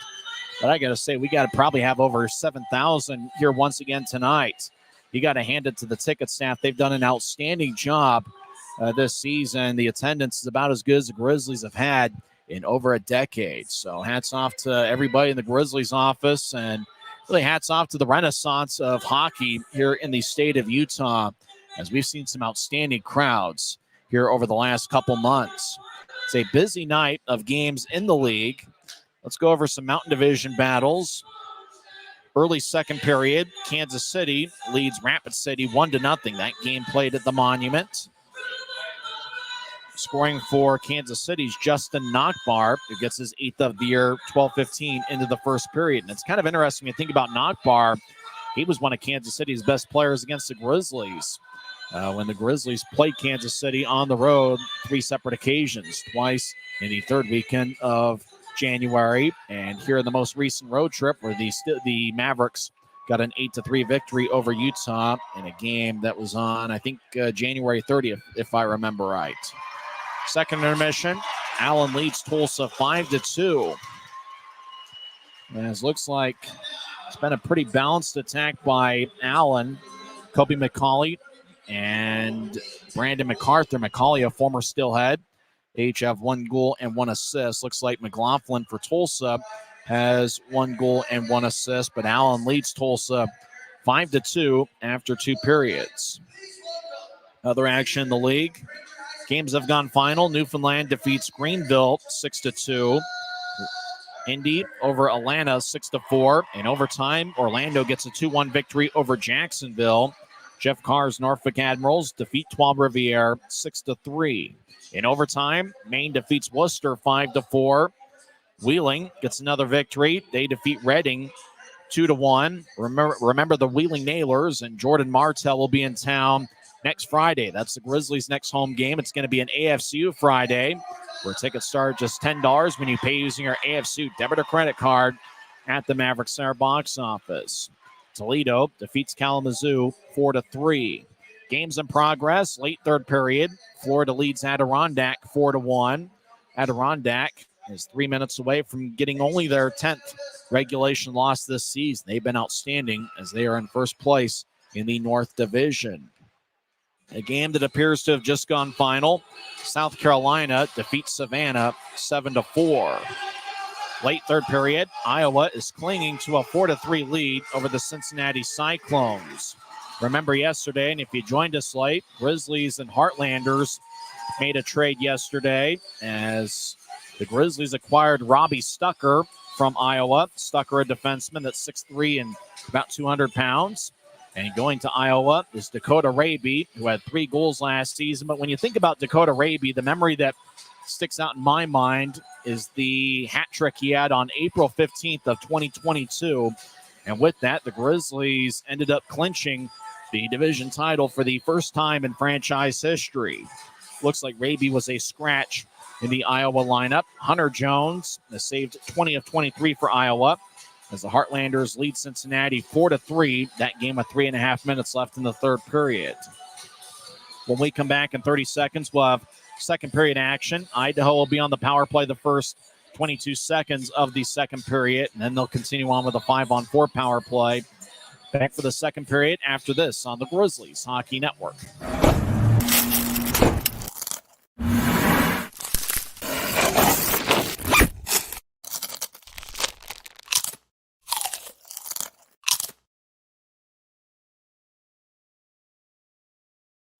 Welcome back to Utah Grizzlies Hockey. Grizz will start out the third period with Nick Messner. He'll take the face-off. Kyle Mayhew and Josh Wesley out there for the Steelheads. Ty Pelton-Bice will take the draw. He's been an outstanding forward over the last year and a half for Idaho. He'll be out there with Mark Rassel, Wade Murphy. 2 defensemen on this power play shift, Ben Zalotti and Patrick Kudla. Watch out for Bice, who's a plus 30 on the season, as Bice was a plus 1 in the first period.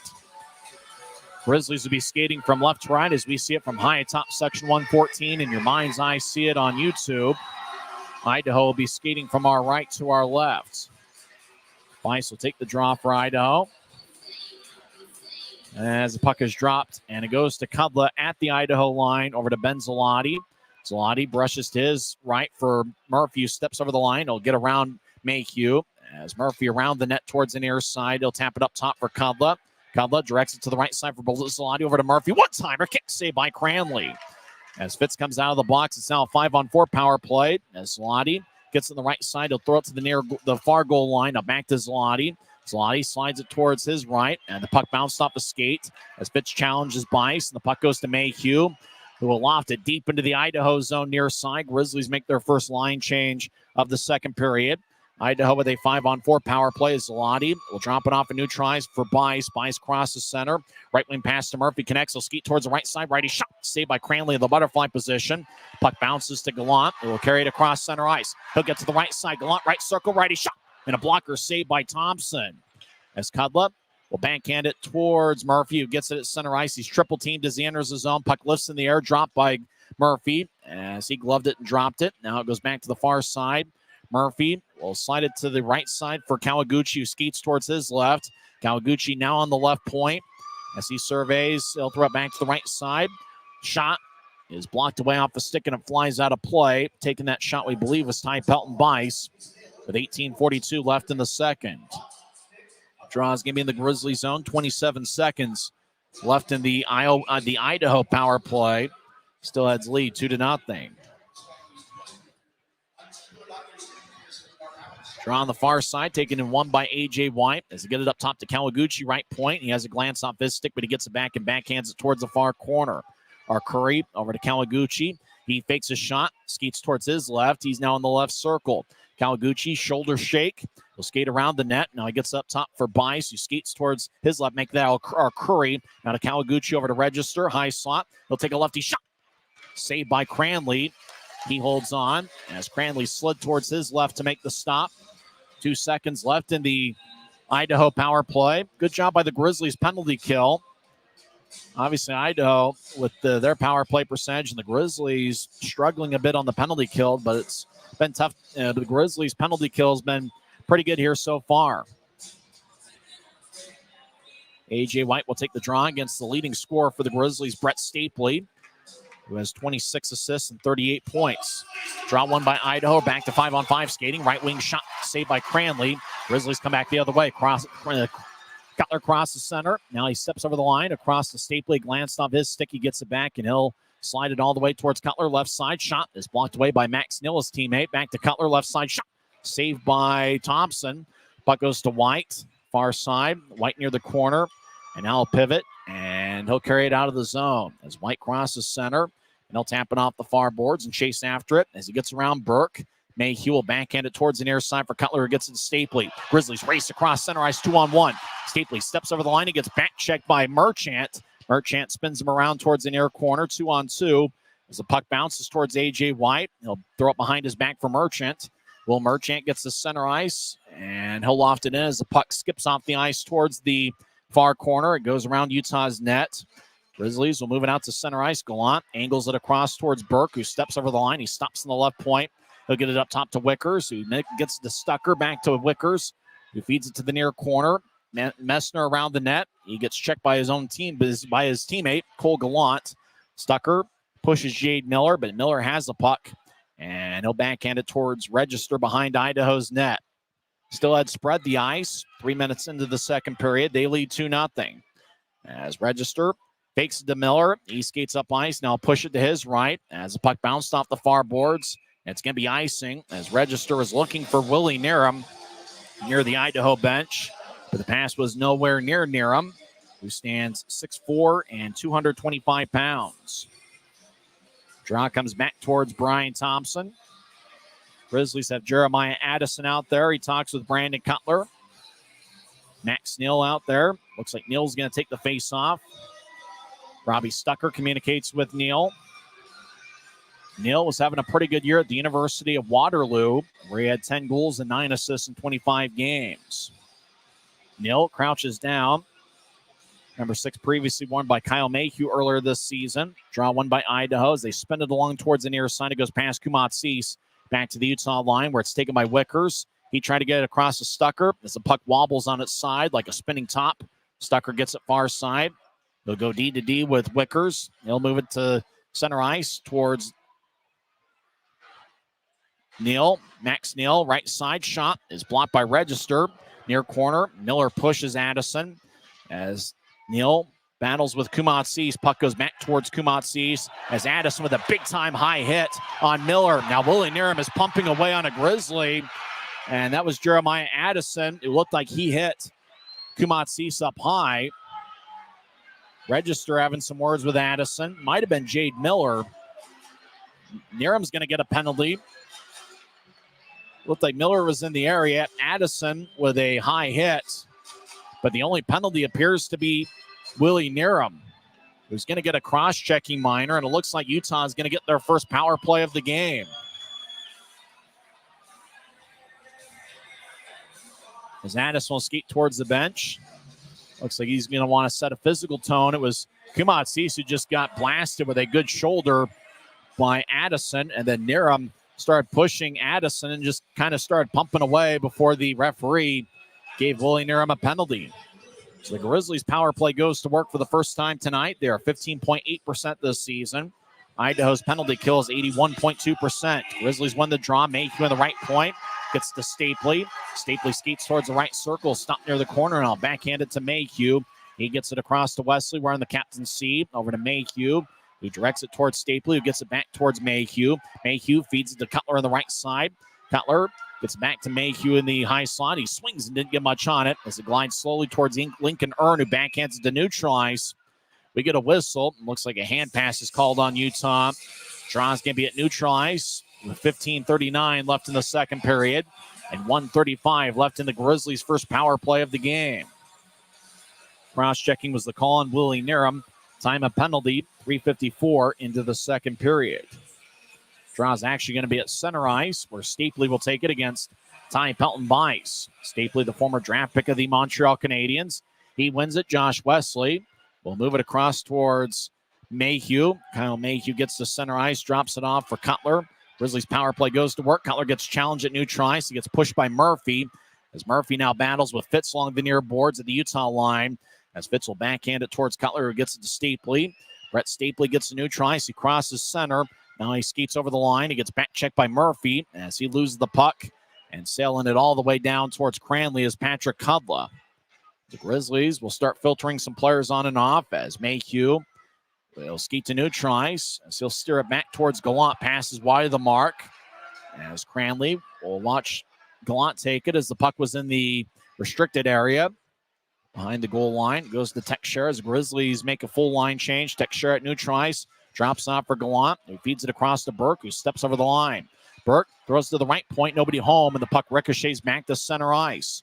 Burke directs it to the left side for Addison. As Jeremiah Addison rolls along the boards, Matt Register will feed it off the near wall to Jade Miller, who clears it out.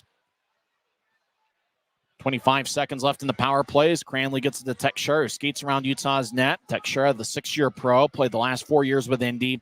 He'll drop it off for Burke over to Gallant, who crosses center ice down the middle. Now he'll step over the line. He'll saucer it off the end boards and chase after it. Gallant towards Burke, who backhands it up top for Teixeira. He'll skate towards his right as it taps off a Rassel, stick back to neutral ice near the Grizzlies bench. As Burke crosses center ice, he gets it taken away by Trevor Zentz, who pushes out towards Rassel. He drops it off for Kawaguchi, 2-on-2. Kawaguchi, left circle, skates around the net. He tried to bounce it off of Cranley. It goes off the end boards, off of Cranley's skate. As puck to the near side, White trying to keep it in. Tyler Keston, the linesman, got in the way. As White will one-hand it out to Trevor Zentz, who moves it out to center ice. Now to Kawaguchi down the middle. Over to the left for White. He'll take a lefty shot. And a glove saved by Cranley. As Will holds on, 13:41 left in the second period. It's the Steelheads 2 and the Grizzlies nothing. Nobody scored in the first segment of the second frame, even though both teams had a power play. We're back in 1 minute on the Grizzlies Hockey Network, presented by Rio Tinto Kennecott. At Black Bear Diner, you always get more. More choice, more amazing food, more value, from huge breakfasts to delicious lunches and hearty dinners. Black Bear Diner has more for you. So get more when you want it, the way you want it, and get it today.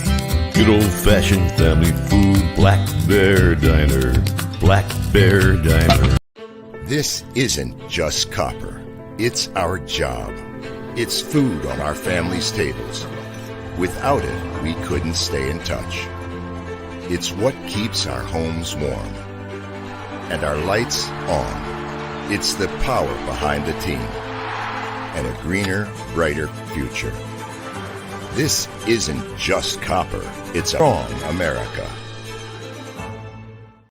It's 2-0 Steelheads on first period goals by Demetrius Kumatsis and Ben Zalati. Idaho has outshot Utah 17-6. Including a strong edge in the second period. Idaho wins the draw, first of a home-and-home weekend series. Lincoln Earn, near corner, backhand shot. Glove saved by Cranley. As Earn, it was probably more of a centering pass out in front that Cranley just gobbled about waist high. Lincoln Earn, I think if I remember right, he played against the Grizzlies, a member of Newfoundland earlier this season. Earn in 36 games this year has a +12 rating with 2 goals and 12 assists. Grizzlies won the draw. Robbie Stucker gets to Wickers, who pushes it out to center ice. Max Neal chases after it, but it's Idaho that gets it. He'll tap it off the near wing boards. Stucker in the near corner of his own zone, keeps his head up. Now he'll loft it out to center ice. Neal gets cut off by Rassel, goes to Penner, who skates in with speed. He'll drop it off for Aragon, who trying to get it back to Penner. It glanced off the stick of Rodzinski, and the puck flies back to neutral ice. Stucker back at his line, gets it across to Wickers. Wickers will sell it off the end boards on one hop of the ice.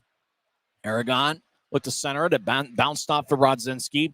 Aragon gets it back. He gets to Stapley, who tried to throw it up top. It was taken by Kawaguchi, who will bank it off the far boards of center ice. Now Stapley, right wing, will fire it in. Thompson as it go towards the far side. Lincoln Earn gets to Kawaguchi, last year's team MVP for Idaho. He gets to A.J. White, who crossed the center red line. He'll fire a shot.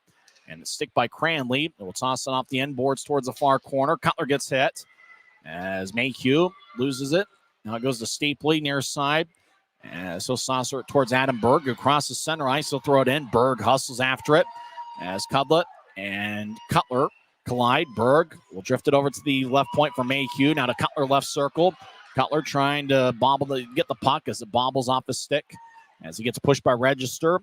Cutler trying to get to Stapley, and it's one-handed away by Bailey Conger as the Steelheads enter the zone. Far side, Cutler gets towards Will Merchant, wearing number 28, his sixth season with Idaho. Over to Register, high slot, lefty shot.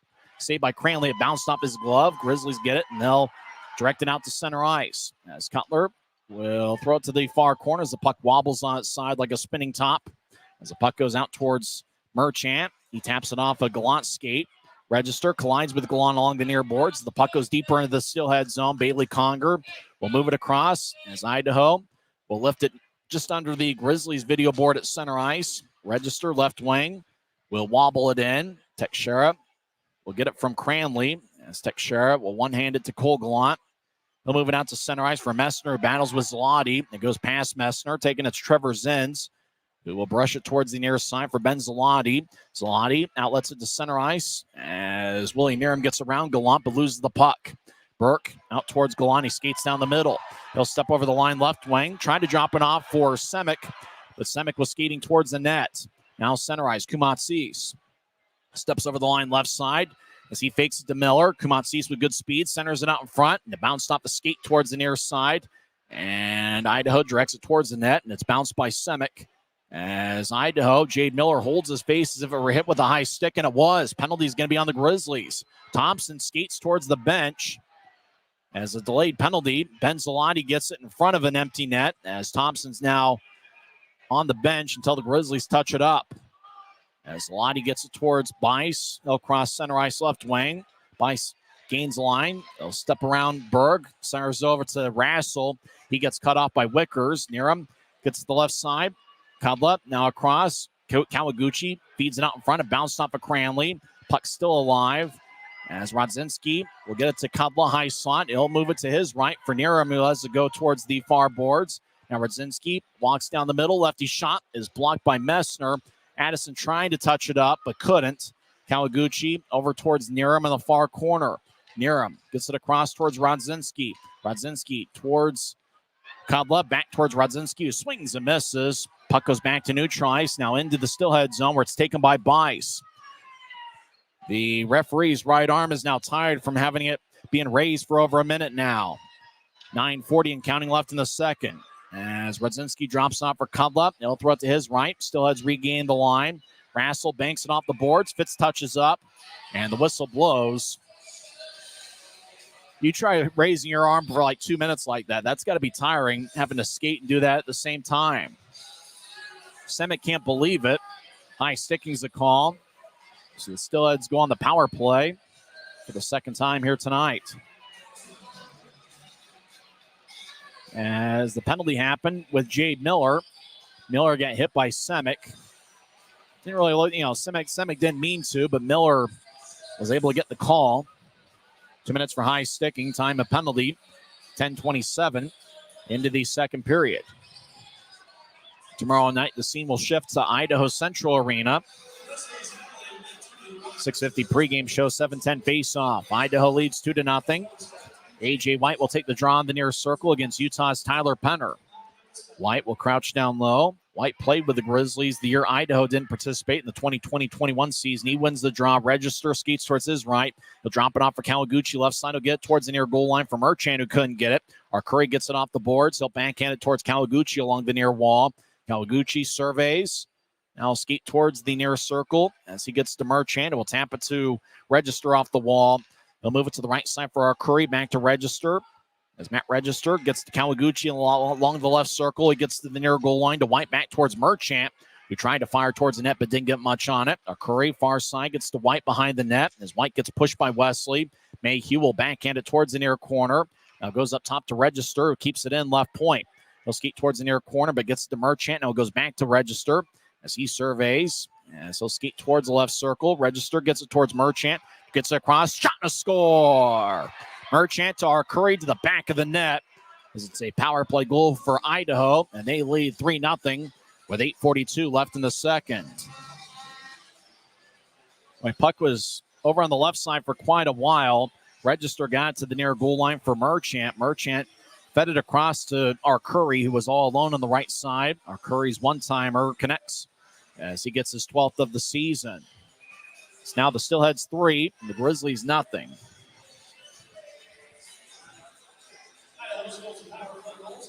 Idaho has outshot Utah 7-1 here so far in the second period. Grizzlies win the draw. Adam Berg will move it in. He'll chase after it in the far corner deep in the Steelhead zone. Grizzlies skate from left to right here in the period as Stapley gets pushed by Murphy as Bice battles with Berg. As Berg tries to hold his ground, Stapley holds it up. Now it goes back to the point. Grizzlies have it. Robbie Stucker on the right side gets it from Wickers over to Cutler down the middle. Lefty shot, kick saved by Thompson. Idaho moves it out towards Rassel. It was played with a high stick by Wickers as it's touched by Stucker, but no penalty. As Grizzlies get towards Stapley across the center ice as we're skating 5-on-5. Stapley gets around Rodzinski. Tried to center it out in front, but the puck got air under it as it ricochets off the far boards back to center ice. As Cutler back in his own zone. He's got 8 goals in his last 10 games over to Robbie Stucker, the newest Grizzly. Stucker skates towards Cranley. He's in the near circle of his own zone. And so outlet it to center ice for Messner. Messner gains the line. He'll throw it to his left to Nathan Burke. Burke with a shot. And it's glanced away by Lincoln Earn, who's wearing number 24. Earn gets it. He's on the near side. And so tapping off the boards off of Miller's shoulder. It goes to Messner. Who gets it to Galan, who loses the puck as he was gaining the line. Roman Rodzinski. He made his Steelheads debut against the Grizzlies in December. He gets the center ice and backhands it in. Cranley bobbles the puck. It goes to the far side. Idaho battles behind the net. Now it kicks to the right circle. Lefty shot. Saved by Cranley. Shot was taken by Kumatsis. Grizzlies get the rebound. They'll bounce it off to Kumatsis, who pushed it towards the far goal line. Miller bounces it to Kumatsis as the puck filters off of Wesley's stick. He gathers the puck, and he'll tap it out to center ice. Idaho will slide it across to Zloty. He'll push it to center ice for Niram. Now to A.J. White, back towards the right side. Kumatsis along the far corner. He's being shadowed by Wesley. Kumatsis trying to get to White. It bounced off of Mayhew's stick, and it flies out to center ice as Trevor Zins gets the wobbling puck. He'll throw it in, but it bounced off of Niram as Niram skates towards the bench. Grizzlies enter the zone. Left side, Burke, lefty shot, and a blocker saved by Thompson as Burke trying to get it towards Gallant. Make that Cutler. He couldn't reach it. Idaho crosses center ice. Will Merchant skates towards the far corner, gets pushed by Semick. Teixeira with a good hip check. Now goes back towards Merchant as he loses the puck on to Teixeira's stick. He'll move it towards Addison, who will saucer it out towards the near side. It goes to Register, who will bounce it off of Neal. As Register gets it back, he'll steer it out to center ice for Merchant, who crosses center. He'll slide it in along the far wing boards. Goes to the near corner for Bailey Conger, who gets cut off by Teixeira. Semick will lift it out of play. And all they're going to say delay of game, I think, as he gave a fan a souvenir. And it's going to be 2 minutes for delay of game. Idaho's going to get a power play.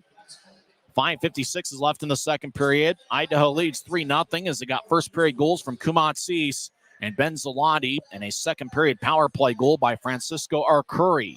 Idaho's on the power play. They lead 3-0. We're back in 30 seconds on the Grizzlies Hockey Network. Smith's always gives you more ways to save on top of our lower than low prices. And when you download the Smith's app, you can enjoy over $500 in savings every week with digital coupons and earn fuel points to save up to $1 per gallon at the pump. With a Boost membership, you'll save even more with double fuel points and free delivery. Discover more ways to save big every day. Smith's, fresh for everyone.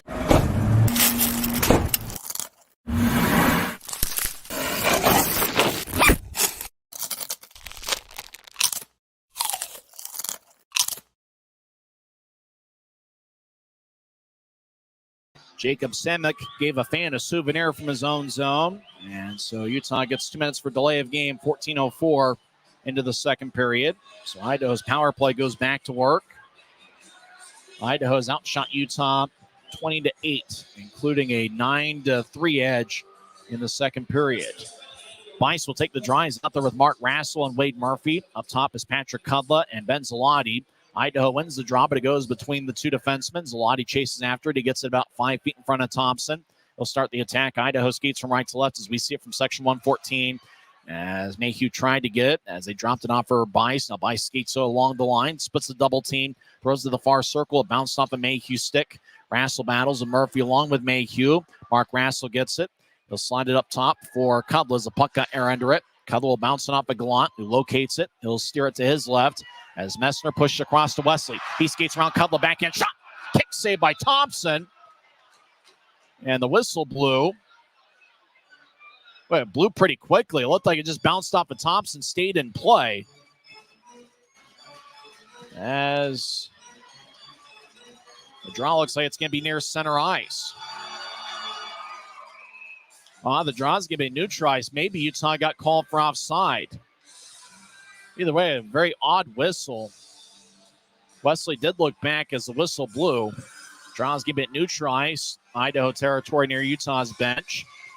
1:27 left in Idaho's power play. As White will take the draw for Idaho against Nathan Burke. Draw won by Utah as Wickers will tap it off the near glass. Thompson behind the net has it go towards him. He gets to register. So Steelheads will reset the attack. Idaho leads 3-0 as Register will push it towards White, who gets it back towards Kawaguchi, who gets a neutralize. Kawaguchi crosses center. Now he steps over the line. He gets it back towards White over to Kawaguchi. He looked to center it. Wickers has a glance off his stick and wobble towards Cranley, who covers up. But it looked like Teixeira was trying to clear it out, and it just fanned off his stick, and Cutler and Cranley was able to just keep the puck and hold on to it. 4:59 left in the second, and we're halfway through Idaho's power play. It's still 3-0 as White will take the draw against Nathan Burke. Burke, who last season was outstanding at Bowling Green. It's his first full season as a pro. Idaho wins the draw. They backhanded up top to Register left side. He'll skate towards his right. Register near the blue line. Fakes a shot. Now he'll take one. Right side shot is blocked by Wickers, who gets it. And he'll skip it all the way deep into the Idaho zone. Grizzlies make a line change. Idaho chases after it. As there's about 40 seconds left in their power play, Register will backhand it towards Kawaguchi. As he'll push it to his right for Curry. As he'll get it towards Merchant. Mayhew cuts in front of him. Far corner. Wesley will bounce it to Mayhew, who gets around our Curry. Mayhew, one-on-one. He enters the zone. They'll skate towards the left circle. Lefty shot is blocked by Register. Kawaguchi gets around a Grizzly who was falling down. Our Curry steps over the line with speed. He's got an NHL contract. He's a pretty fast one. Only 20 years old. Siren pass picked off by Penner. Tyler Penner, one-on-one. Steps over the line, left circle. And so stop near the corner. Skate towards the point. He's over there with Stapley. As Penner near the Grizzlies bench loses his balance. Semick comes out of the penalty box right now. It's a successful penalty kill for the Grizzlies. Rassel gets pushed by Stucker. And the puck goes to Wesley. He lifts it out to the far side. It goes over Cutler's head. Berg over to Stapley. Grizzlies cross center ice. Stapley steps over the line. Right side, he gets to Cutler. He's on the right side. He skates around Stapley. Cutler right side shot. It's blocked away. It got a piece of Berg. Stapley drops it off for Wickers, who skates around the net as Berg gets pushed by Murphy. As Cudla gets to two knees in the near corner, gets back to his feet as he gets a good shoulder from Berg. But the puck gets pushed across. Murphy loses his balance. Looks like he's hurt. Murphy's skating on, oh boy, it looks like Murphy's hurt. He's going to skate towards the bench. Maybe a skate. It might be a skate. As Murphy skates towards the bench, and it looks like it's just a skate issue with Murphy. He'll still get it looked at by the Beast. Chris Bestel has been with the Steelheads as long as the franchise.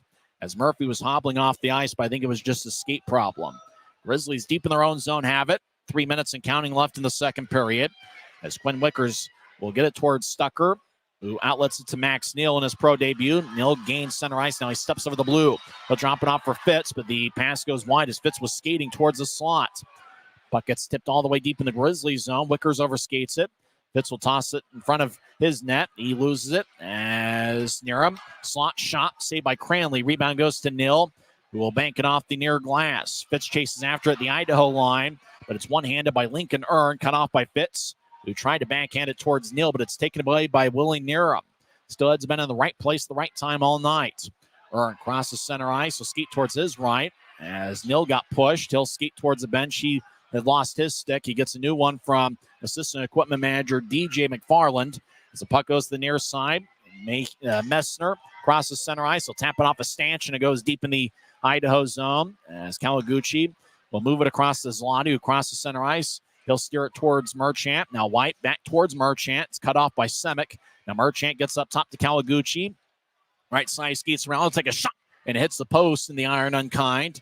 Near side, Kawaguchi crashes off the glass. Messner crosses center ice. He'll throw it around the wall as Neal's stick is laying behind Idaho's net. Now Messner left side, lefty shot, kick saved by Thompson. Rebound goes to Zlati. Ben Zlati wearing number 44. He was outstanding in juniors last year. He'll get it to Trevor Zins, who skates in front of Thompson. He stops. Zins now skates towards the far circle, and he'll steer it out to center ice. It banked off of White's stick, and it flies into the far corner. As Wesley will slide it to the near side. It's taken by Adam Berg, the former Cyclone. Berg steps over the line 1-on-3. He'll skate towards his left. He's now in the far circle. He gets around Register as Berg gets pushed towards the end glass. He gets held up by Register as the puck goes towards Codlup, who will move it towards our Curry. He'll slide it across to Jade Miller, who chases after it. He gets it near the Steelheads bench, and he'll backhand it in. Cranley behind his net. We'll filter it towards Mayhew. Puck bounces to the far circle as our Curry gets to Cudla, left circle. Cudla back to our Curry. He's in the left point. He'll glide towards his right. He'll get it to Register, right point. Across to Cudla. Cudla, left side, lefty shot. Bounces wide as he was looking for Conger maybe to redirect it. As Berg, right side, battles with Bice. As Berg will move it out to neutralize. It goes back to Register. As Matt Register will skeet towards the left side. Register will take a lefty shot. Goes wide. Cranley might have gotten a blocker on it. As Rassel behind the net, he battles with Wesley. Wesley in the near side will shovel it over for Berg. Berg trips up by no call. As puck to center ice. Fitz has it one-handed by Cudla. And the puck goes back to Register. He will bounce it off his teammate Murphy, who's back. He just had a skate malfunction. As Fitz in the far side, 7 seconds left in the period.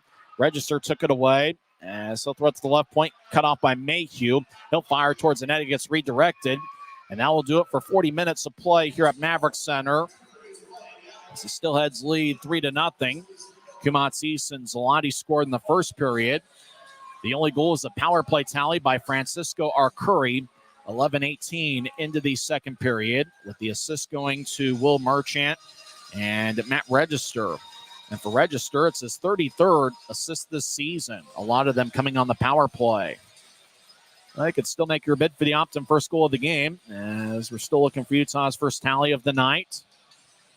Idaho's come to Maverik Center and played a pretty good game in front of an outstanding crowd of what we're guessing is over 7,000, which is about what the Grizzlies are averaging over their last 8 home games.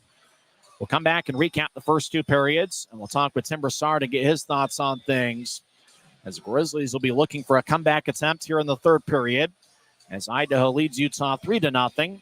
We'll be back in 2 minutes to recap the first 2 periods on the Grizzlies Hockey Network, presented by Rio Tinto Kennecott. Since 1939, America First has helped people start businesses, buy homes and cars, and achieve their financial goals. Today, our top priority is still the financial success of you and your family, which is why we're giving new members $100 when they sign up for a basic savings and checking account, and another $100 when they upgrade to premium checking and enroll in and use direct deposit. So head to AmericaFirst.com today and join the credit union that always puts its members first. From commercial to recreational truck accessories, Mountain Land Truck Outfitters has got what you need. Flatbeds, spray and bed liners, lifts and leveling kits, wheels and tires. Mountain Land Truck Outfitters proudly uses a brand you know and trust. And with our experienced, knowledgeable, and friendly staff, your visit here will be informative and enjoyable. Stop into our convenient location in Provo at 265 South 100 West or call 801-225-4637 to get a quote for your fleet or individual truck. The road can be a crazy place. Uh-oh! That's why Les Schwab Tires fixes brakes, steering, and more. And those guys don't. Keep driving. I'm just glad Les Schwab puts my safety first, so I can backseat drive with confidence. Stop in for our Founders Celebration Sale and save up to $150 on select sets of Ford tires. Les Schwab Tires, doing the right thing since 1952.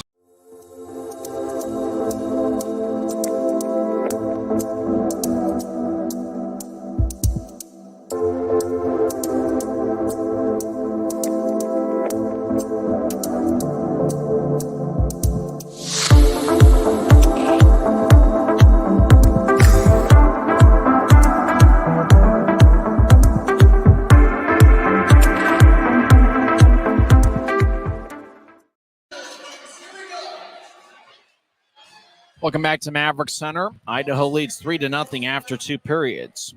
The Steelheads got the scoring started 2:35 into the first period as Demetrius Kumatsis was over in the near corner. He backhanded it towards the net, and it looked like it bounced off a Grizzly and past Will Cranley as across the goal line as Idaho took a 1-0 lead. It almost looked like for a second it looked like the intended pass for Kumatsis was Willie Niram, but the puck never got to Niram, and so Kumatsis got his 3rd of the year.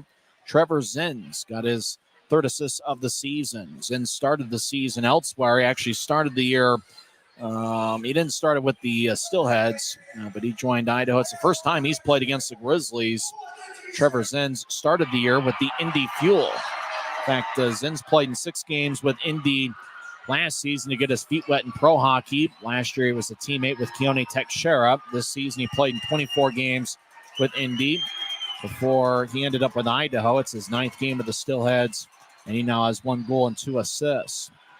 Idaho extended the lead to 2-0. 11:32 in as Ben Zalotti got his 6th of the year.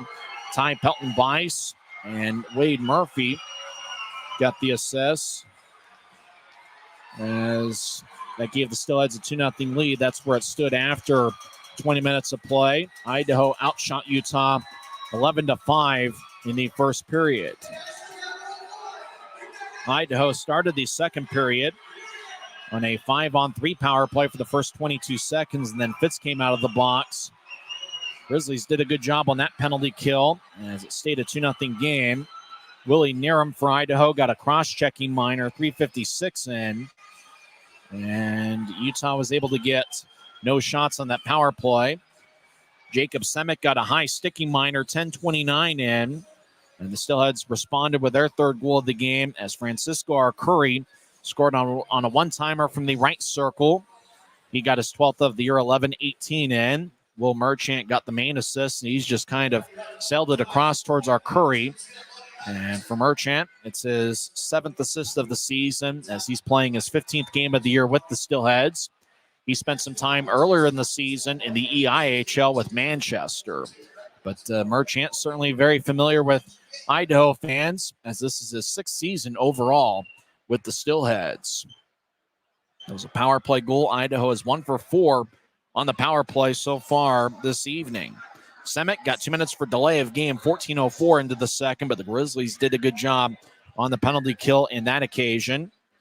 Idaho has 5 power play shots on the night. The Grizzlies don't have any, as obviously they only had 1 power play, which came early in the second period. Through 2 frames, not many shots on either side. Idaho has taken 21, but the Grizzlies only have 10 shots through 2 periods. 5 of the 10 have been considered scoring chances by the off-ice officials. 2 scoring chances in the first period, 3 in the second.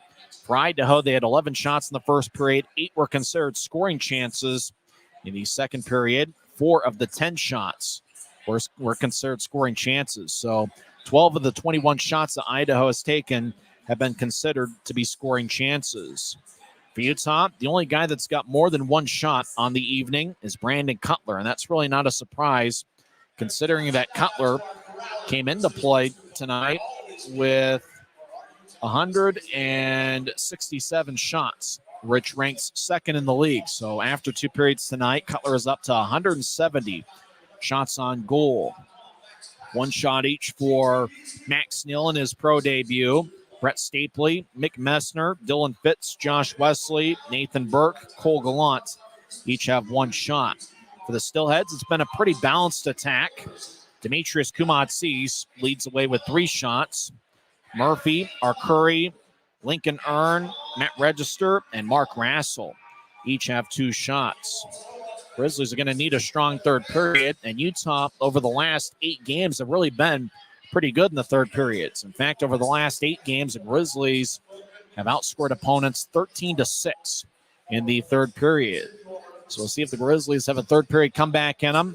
Here in front of an outstanding crowd at Maverik Center. This is the Grizzlies' first home game since the outstanding and thrilling comeback victory on Guns N' Hoses night. Remember, that was the game where Rapid City led 2-0 after 2 periods. Brandon Cutler scored, I think, 8:27 into the third period, and it just opened up the floodgates. Is over a 9-minute and 27-second stretch. The Grizzlies scored 4 unanswered to turn a 2-0 deficit into a 4-2 victory. We'll see if the Grizzlies have another strong third period ahead, and they're certainly going to need it against this outstanding Idaho Steelheads team. The Grizz have won 6 in a row at home, and they're looking to make it 7 in a row, but obviously they're going to need a comeback. You know, the Grizzlies have been outstanding on home ice. They've got a record of 14-6 at home this season, but Idaho has been outstanding on the road. In fact, the Steelheads have been just as good on the road as they've been at home this season. Idaho is 14-6 at home, and they are 15-7-1-1 at home this season. They're 14-6 on the road. So you're talking about a Steelheads team. It doesn't matter where the game is played. You know, it seems like they play a solid hockey, and it's been a solid first 40 minutes for the Steelheads here tonight. When we come back to the Rio Tinto Kennecott Intermission Report, we'll talk with Tim Broussard to get his thoughts on things. As through 2 periods, Idaho leads Utah 3-0 on the Grizzlies Hockey Network, presented by Rio Tinto Kennecott. This isn't just copper. It's our job. It's food on our family's tables. Without it, we couldn't stay in touch.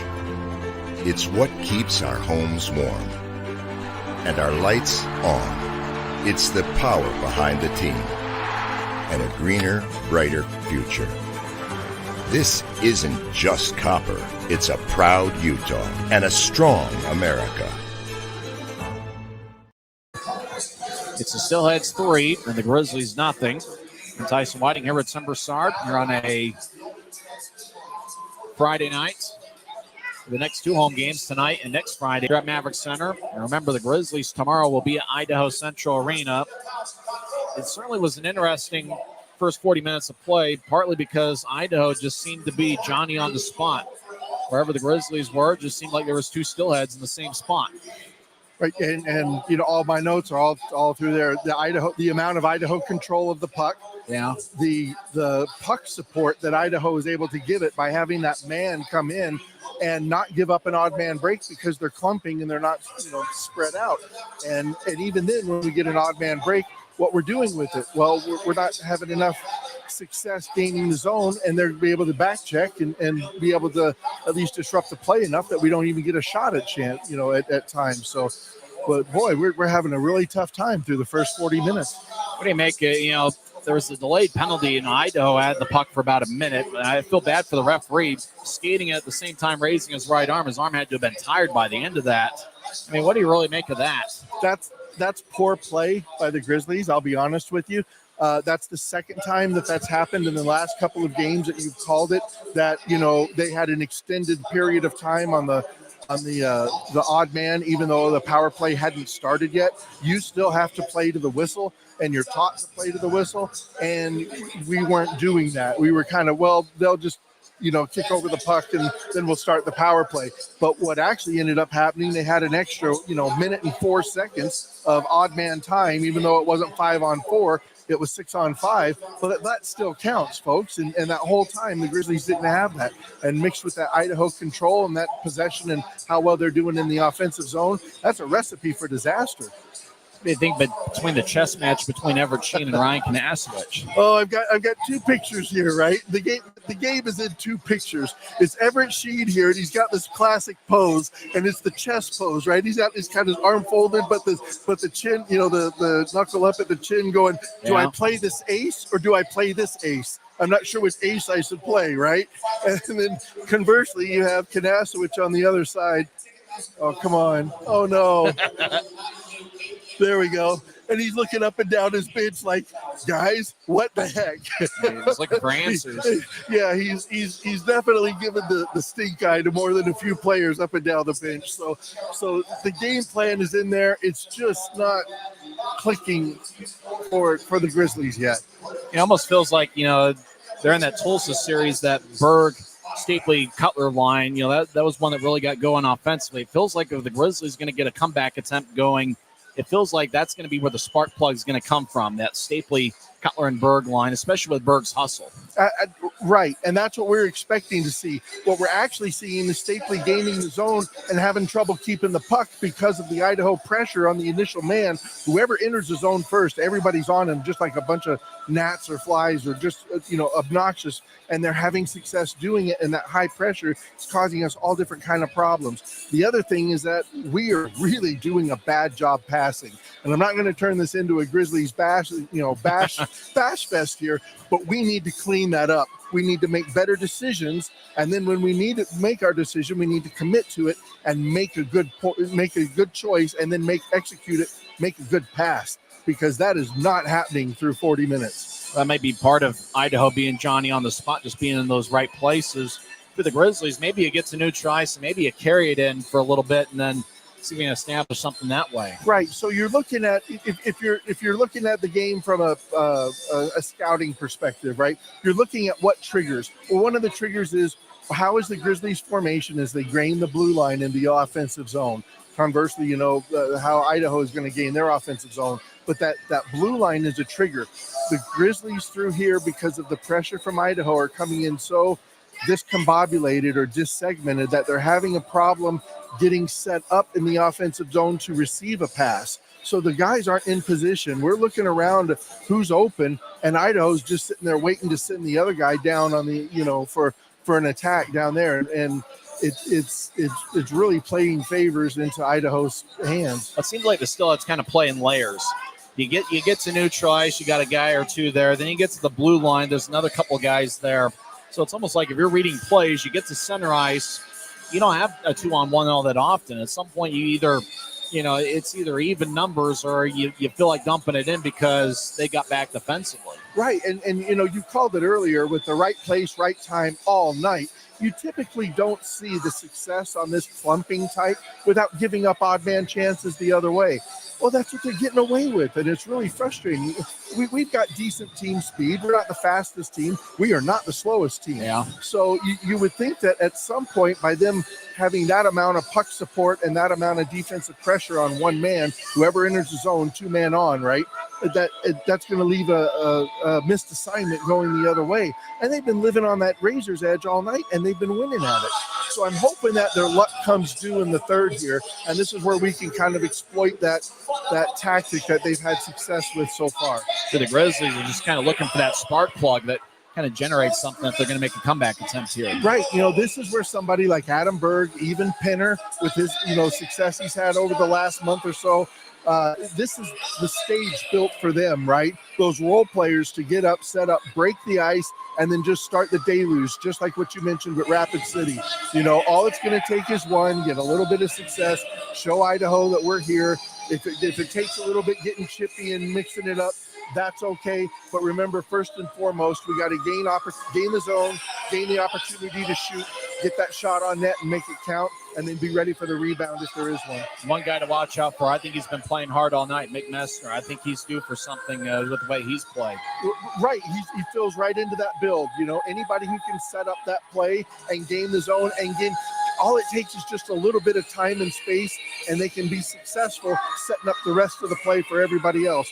We have yet to gain the zone and sit back and choose where we're gonna have a choice to go to. It's been kind of like our forced option, right? So hopefully we can change that in the third and get a little bit more space and time. Thanks for the time. We'll talk to you during the postgame report. Thanks, Tyson. That's Timber Sarb. When we come back, we'll have third period action as Idaho leads Utah 3-0. We'll skate 5-on-5 to start the third period. We'll come back in 2 minutes and have third period action as Idaho leads 3-0 on the Grizzlies Hockey Network. Smith's always gives you more ways to save on top of our lower than low prices. And when you download the Smith's app, you can enjoy over $500 in savings every week with digital coupons and earn fuel points to save up to $1 per gallon at the pump.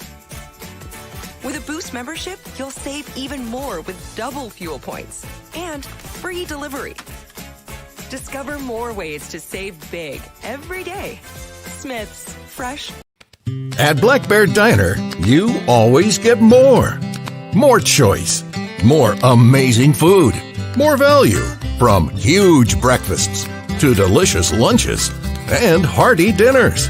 Black Bear Diner has more for you. So get more when you want it, the way you want it, and get it today. Good old-fashioned family food, Black Bear Diner. Black Bear Diner. This isn't just copper. It's our job. It's food on our family's tables. Without it, we couldn't stay in touch. It's what keeps our homes warm. And our lights on. It's the power behind the team. And a greener, brighter future. This isn't just copper. It's a proud Utah and a strong America. Idaho leads Utah 3-0 as we begin play here in the third period. Utah will be skating from right to left as we see it from high top section 114. Idaho will be skating from our left to our right. First of a weekend home and home. Tomorrow night, the Grizzlies will be in Boise to take on the Steelheads. Face-off for that game will be at 7:10. Coverage will begin at 6:50. And really a big reason as to why the Grizzlies have jumped from 7th place on to 4th place, where they lead Rapid City by 1 point in the Mountain Division standings. It's really been the Grizzlies' performance on the road. They are 6-6-1 over their last 13 road games. Before that, the Grizzlies were 0-12. So we'll see if the Grizzlies got some magic on the road at Idaho Central Arena. But here tonight, they're looking for a third period comeback. Brandon Cutler has 3 of the 10 shots taken by the Grizzlies. Cutler leads the Grizzlies in many statistical categories, including goals with 20, penalty minutes with 59. He also leads with 170 shots on goal, with 3 of those shots coming tonight. And he's got 4 game-winning goals to lead the Grizzlies, and he also leads the club with 5 power play goals. So we'll see if Brandon Cutler, whose mother Lisa Cutler is tuned into tonight's game, we'll see if Brandon ends up scoring a goal for Lisa tonight. He's out there on the right wing with Brett Stapley and Adam Berg. The defensive pairing is Josh Wesley and Kyle Mayhew. A.J. White will take the draw against Stapley. It goes past everybody, including Wesley, on to Will Cranley as Wesley gets it from Cranley. He'll slide it out to center ice. Cutler fires it to the near side, but Berg was skating towards the Idaho line. White centers it out in front. It goes wide to Rudzinski. Merchant gets it to Rudzinski, who lets it go towards the near corner as the puck wobbles on his side. Mayhew gets it. And so tap it off to Kawaguchi. Mayhew will gallop after it in the near corner. So bank it towards Wesley. We will tap it to Cutler. Cutler at the point of the Grizzlies zone as the puck goes back to Wesley. They'll slide it across to Mayhew, who gains center ice. Mayhew steps over the line. He'll get it to Berg on the left side. Berg will skate around the net. He gets around Lincoln Erm. Berg's got good speed. He's on the right side. He'll skate towards his left slot. Lefty shot goes wide as the puck bounces off the end boards. Thompson couldn't cover up. Mark Rassel will move it across to Kawaguchi. He gets the center ice. He'll toss it to his left. It bounced off the Rassel stick, and it goes deep into the Grizzly zone as Berg will push it out towards Gallant across the center ice. Gallant with great speed. He'll step over the line. Far side. Gallant chips it out in front towards Berg. Shot goes wide. Great look by Cole Gallant, but Burke just missed the net. Up top for Wickers. Left side shot gets redirected and goes wide. As the puck goes to Gallant, he feathers it out in front towards Burke, but he couldn't reach it. And the puck goes back towards Wade Murphy. Far side, he'll tap it off the boards. He gets around Robbie Stucker in his Grizzlies debut. Stucker acquired in a trade with Iowa yesterday for Dakota Raby. Puck bounces to center ice. Miller fires it back in. Cranley will stop it and get it over to Stucker, who's wearing number 40.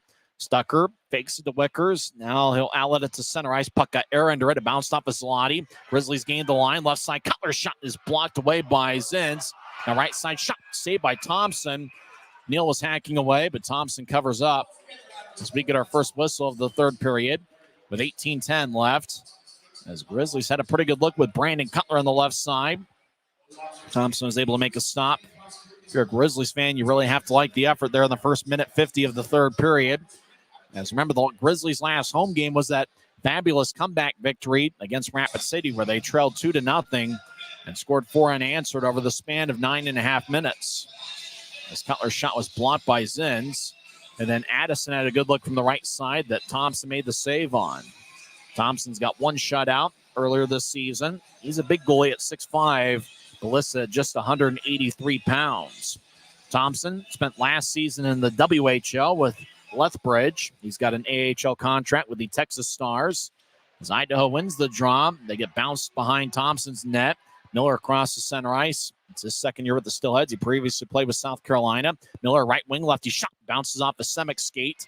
Far point. As Niram trying to get it to Miller down the middle. It's cut off by Cutler.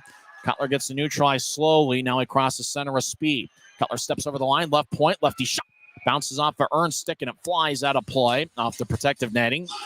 17:43 left in the third. Draws giving the Steelhead zone as the Grizz make a line change. Fans take up a Let's Go Grizzlies chant. And like I said, an outstanding crowd once again of, I believe, over 7,000. Maybe even closer to 8,000.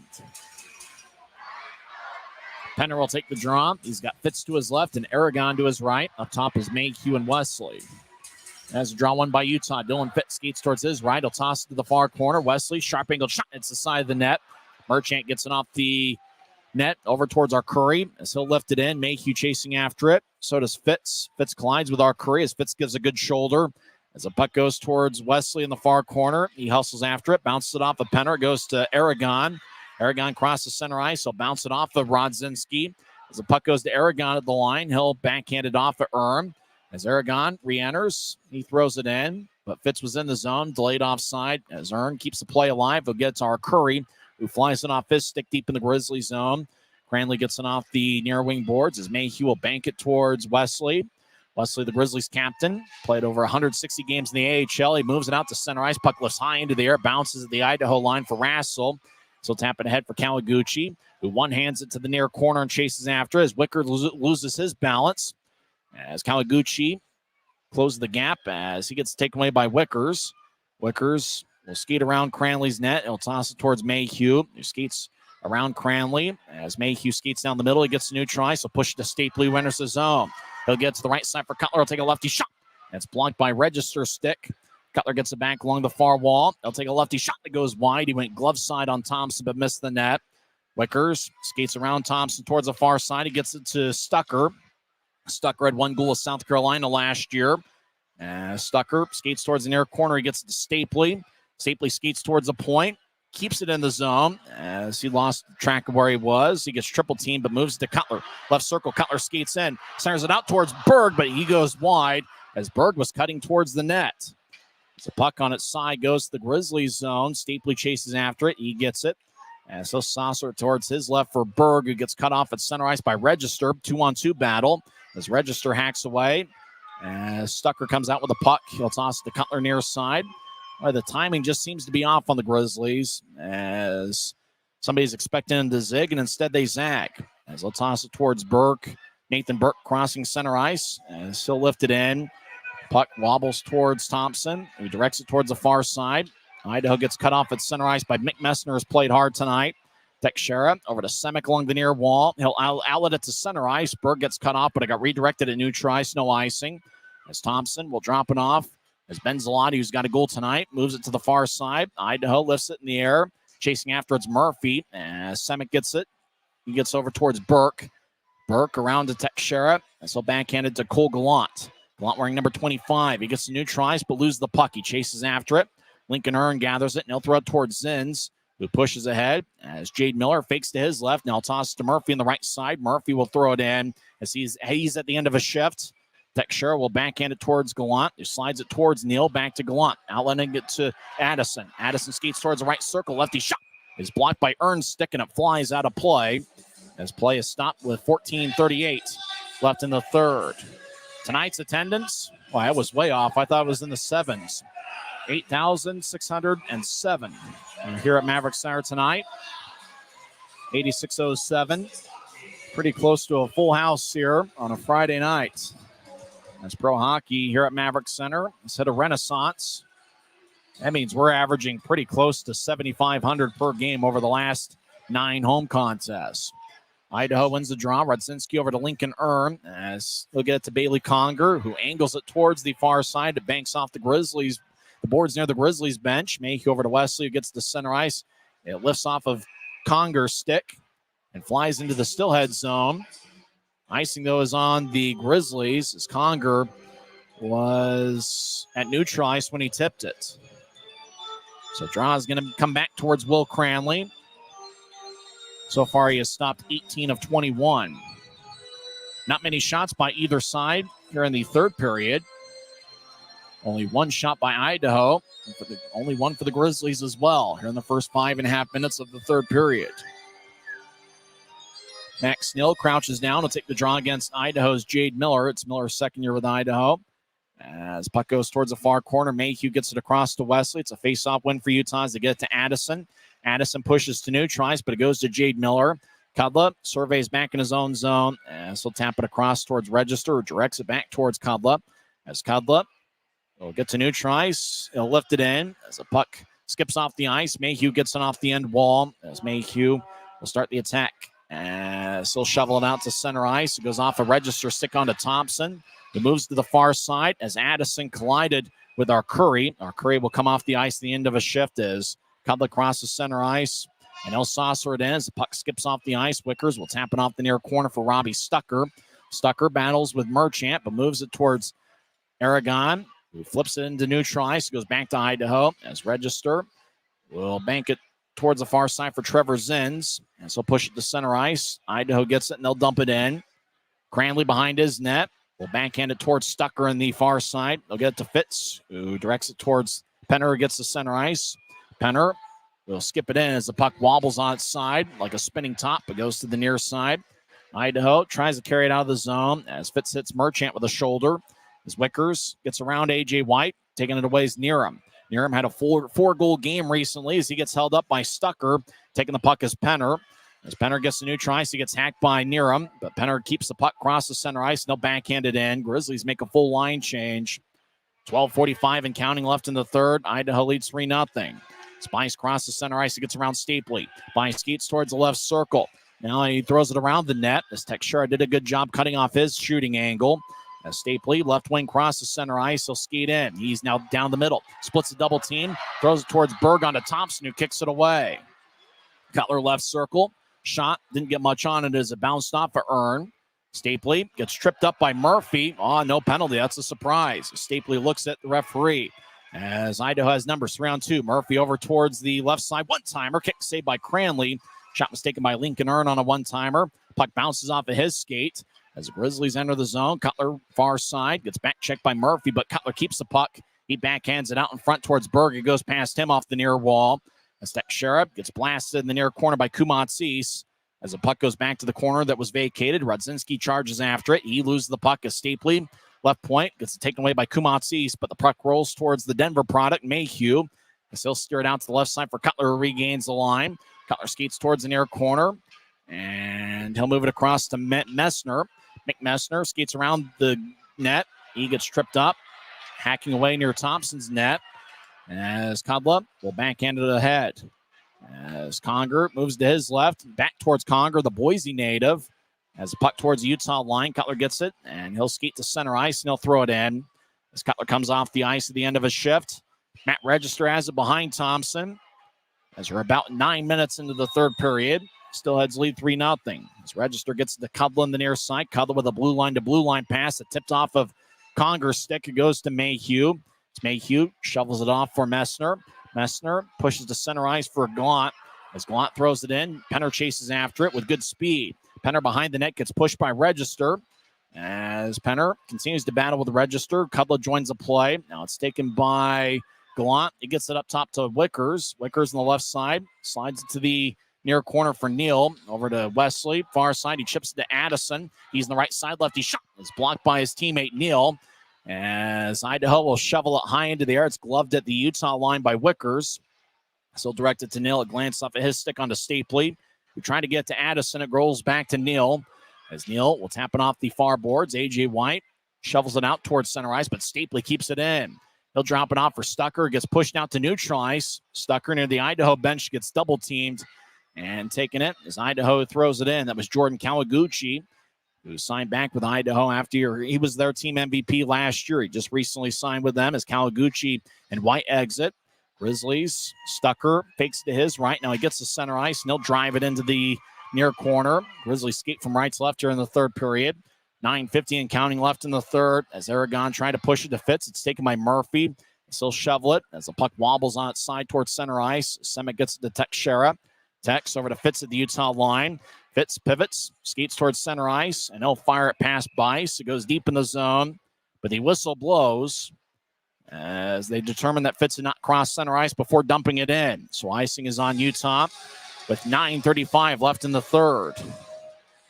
Some of the fans start heading for the exits to try to beat traffic. For a glass half full type, they're probably hoping that they miss a good comeback. There's an outstanding crowd of over 8,600 here at Maverik Center. Remember, the next Grizzlies home game is going to be an AFCU Friday. That's 7 days from now as the Grizzlies take on the Wheeling Nailers in the first of a 3-game set. Your tickets, UtahGrizzlies.com. Grizzlies win the draw. Aragon gets a good shoulder from Lincoln Erm. As the Steelheads get it to center ice for Rassel. Taps off of his stick, and it skips into the Grizzlies zone deep far corner. Semick will slide it across. Murphy cuts in front of Aragon. Murphy out in front of the net towards Rassel. Gets it up top, but Stapley picks it off. Stapley throws it in and chases after it. He gets it in the far side as he gets triple teamed as he stops in the corner. Two Steelheads collide. Right side, Stapley with a righty shot. It goes wide as it got tipped by a stick. Berg directs it around the wall as Cutler on the right side. We'll have it skip off his stick. It goes back towards the slot. Wesley with a shot. He scores! Josh Wesley scores from the high slot as the Grizzlies get on the board. It's now a 3-1 game.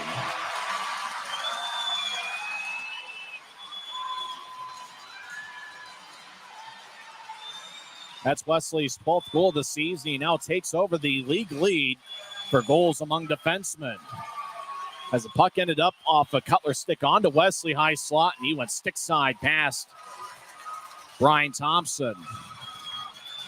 So Cutler will get the goal. Wesley will get the goal. We believe Cutler's going to get an assist. As Wesley just filtered it past Brian Thompson. It went top shelf, stick side over the Idaho netminder. Right now it's listed as unassisted, 11:07 into the third period. Grizzlies gained the line after winning the draw far corner. As Kumatsi's battles with Gallant. Messner over there as well as the puck trickles towards Register. Now goes to the far near side for Kudla. He'll tap it off the glass. It bounced off a near him stick onto Wesley. Josh Wesley will steer it off the near boards. Goes past Kudla on towards Thompson. He lets it go as Register gets it behind the net. Grizzlies make a line change as there's 8:20 and counting left in the third. Idaho leads 3-1 as Josh Wesley's the Optum first goal of the game score. Idaho steers it towards Kudla. He'll backhand it to center ice. Jade Miller enters the zone. He gets to near him. We try to get it across. It bounced off of Addison. Back to neutral ice as Register back in his own zone across to Trevor Zins. Zins towards Kumatsis, who couldn't handle it. Neal pushes towards Addison. Pass goes wide of the mark. As Idaho will shovel it out to center ice. It goes to Stucker. Hot pass to Wickers at center ice. Wickers throws it in. As Thompson cuts it off behind his net. He'll get it to Register, who skates down the middle. Now trickling out to center ice. The puck wobbles towards Wickers. He gets to Stucker, fakes it up top. Now he gets to Addison at center ice. Stucker kind of likes that shoulder fake as he's looking for that outlet pass. As the puck goes over to Stucker, right side. He gets it poked away back to center ice. It goes to Kawaguchi. He'll skate towards the left side as he gets checked by Wickers. Kawaguchi couldn't get a shot off as it rolls towards Cranley. And Cranley is covered up. Great defensive play by Quinn Wickers, who was skating along Kawaguchi's right shoulder. And Kawaguchi just lost the puck, and it was covered up by Cranley. as we get a whistle and a timeout with 7:24 left in regulation. It's the Steelheads 3, and Josh Wesley getting the Optum first goal of the game. He scored 11:07 into the third. It's Steelheads 3, Grizzlies 1 on the Grizzlies Hockey Network. Since 1939, America First has helped people start businesses, buy homes and cars, and achieve their financial goals. Today, our top priority is still the financial success of you and your family, which is why we're giving new members $100 when they sign up for a basic savings and checking account, and another $100 when they upgrade to premium checking and enroll in and use direct deposit. So head to AmericaFirst.com today and join the credit union that always puts its members first. From commercial to recreational truck accessories, Mountain Land Truck Outfitters has got what you need. Flatbeds, spray and bed liners, lifts and leveling kits, wheels and tires. Mountain Land Truck Outfitters proudly uses a brand you know and trust. And with our experienced, knowledgeable, and friendly staff, your visit here will be informative and enjoyable. Stop into our convenient location in Provo at 265 South 100 West or call 801-225-4637 to get a quote for your fleet or individual truck. Mountain Land Truck Outfitters. It's the Steelheads 3, Grizzlies nothing. 7:24 left in the third period. Josh Wesley scored unassisted 11:07 into the third. So working on some ice near the Idaho blue line. Fans dancing around to Sweet Caroline. Building's a little bit warm. Maybe it's the 8,600 plus there here at Maverik Center. Once again, the attendance is 8,607, 8,607. As once again, we get our third straight outstanding crowd here at Maverik Center. You think about 8,572 here on January 26th against Rapid City. And then on Guns N' Hoses night on January 27th, a crowd of 10,498. The Grizzlies are averaging over 7,300 over their last 9 home games, with this being the 9th game. Draws in the Grizzlies zone after Quinn Wickers put together a pretty good defensive effort as Kumatsis is skating towards the far side. On the Utah goal, the assists go to Cutler and Berg. So Brandon Cutler gets his 14th assist of the season, and Adam Berg, who's played some outstanding hockey as of late, he gets an assist as well on the Wesley goal. As draw won by the Grizzlies, they skate from right to left. Wesley out to center ice. It's one-handed by Fitz and on to Zins, who backhands it towards the Utah line. It's taken by Penner over towards Mayhew, steers it across to Wesley. Josh Wesley, 12 goals now this season. He'll fire it in. Cut off by Thompson behind his net. He'll backhand it to Zins as the puck bounces off Kawaguchi. He'll tap it off of White. White's at neutral ice trying to locate it. Fitz gets there first. Fitz will fire it in as the puck rolls from one corner to the other. Ben Zalotti has a tap off his stick behind the net. Aragon gets it in the far corner. He'll trickle it up top for Wesley. Wesley fakes a shot. Now he'll take one that's blocked away as it hit off of Trevor Zins. Steelheads will dump it in as Wesley has it in the near circle. Merchant will skeet towards the bench at the end of a shift. 6.5 minutes left in the third. It's 3-1 Steelheads. So the Grizzlies have third period magic in them. Stapley enters the zone with speed. Far side, he skates around the net. Stapley will skeet towards the slot. He stops in the high slot, takes a righty shot. Glove saved by Thompson. It trickled off his glove towards the end boards. Rodzinski backhands it towards the near wall. Bailey Conger clears it out to center. As it tapped off of our Curry stick, and it goes back towards Wickers, who gets it from Mayhew. As Wickers crosses center ice, he'll step over the line along the near boards. He gets to Stapley. Stapley back towards where Wickers was as Stapley got blasted by Rodzinski. Berg gives a good shoulder towards our Curry as Wickers backhands it towards the Grizzlies bench for Keone Teixeira. So he'll slide it past Berg as the puck skips towards Cutler. Cutler 1 assist tonight, 14 on the season. He'll skate towards the Grizzlies bench. Now he's being shadowed by former teammate Bailey Conger.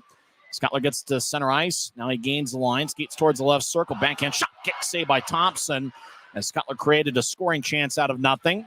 Berg gets up top to Teixeira. Over towards Mayhew, directs it to Cutler. Right side, shot is blocked away by Register. Puck stays in play near boards. Berg slides it around as Cutler gets hit by Mayhew, or make that Messner. As the Steelheads get to center ice, Kumatsis chases after it with speed. He gets it and skates around Utah's net as Mayhew pushes Kumatsis along the boards. As puck towards the far side, Wesley hits Murphy. As Burke has a tap off his stick, it goes to neutral ice. Puck plays Plinko as it goes towards Rassel, right side. Shot and scores. This baby's in the refrigerator. As Mark Rassel gets his 25th of the year as he fired at 5-hole past Cranley. And it's now a 4-1 Idaho lead. I almost had a feeling Mark Rassel was going to do something tonight, as Rassel just went low on Cranley and just went five-full as Cranley looked up to the heavens after it went past him. So 4 goals on 23 shots for Idaho tonight. Mark Rassel has been one of the best goal scorers in the league over the last year and a half. He gets his 25th of the season as he scored from the right circle. So it's 4-1 Idaho with 4:58 left in the third period. Steelheads have outshot the Grizzlies 23-16. Grizzlies win the draw as Stucker gets to Wickers. He's still in the Grizzly zone. Now he gets a new try. Wickers blue line to blue lines it out towards Neal. It tapped off his stick and flies off the protective netting. 4:46 left in the third. It's the Steelheads 4 and the Grizzlies 1. We're back in 1 minute on the Grizzlies Hockey Network. The road can be a crazy place. Uh-oh. That's why Les Schwab Tires fixes brakes, steering, and more. And those guys don't. Keep driving. I'm just glad Les Schwab puts my safety first, so I can backseat drive with confidence. Stop in for our Founders Celebration Sale and save up to $150 on select sets of 4 tires. Les Schwab Tires, doing the right thing since...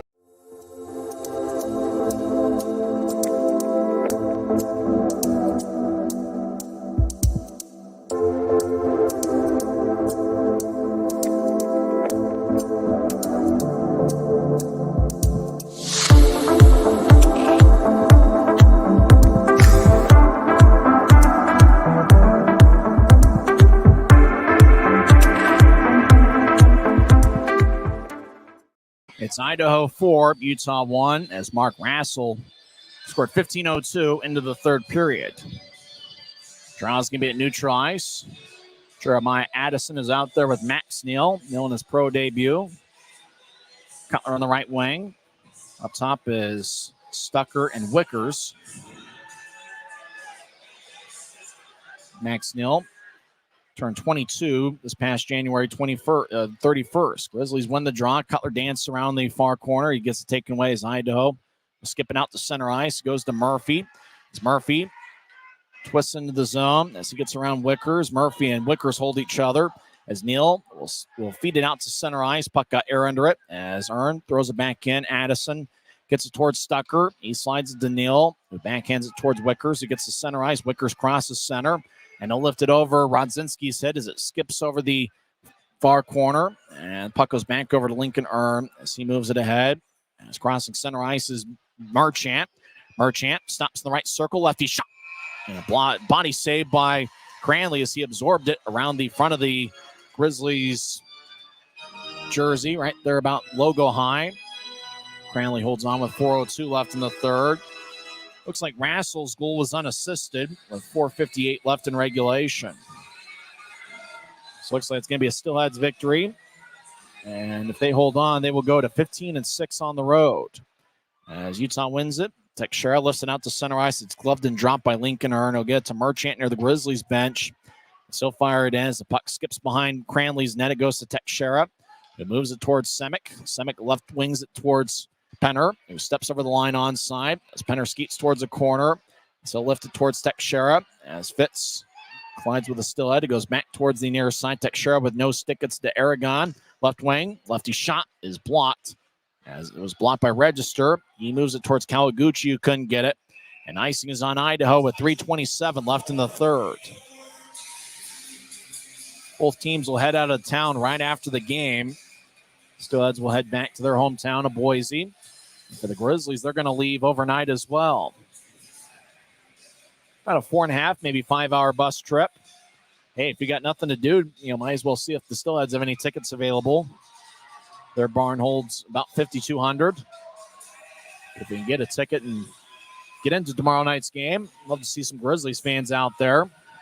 Idaho wins the draw as Register moves it out towards Marchant. He lets it go past him as Wesley left wings it towards Cutler. Cutler steps over the line. He gets to Stapley, gets held up by Kudla. Stapley has a bounce over his skate as he gets held up by Register in the far corner. Stapley tries to break free. Register continues to hold on to Stapley.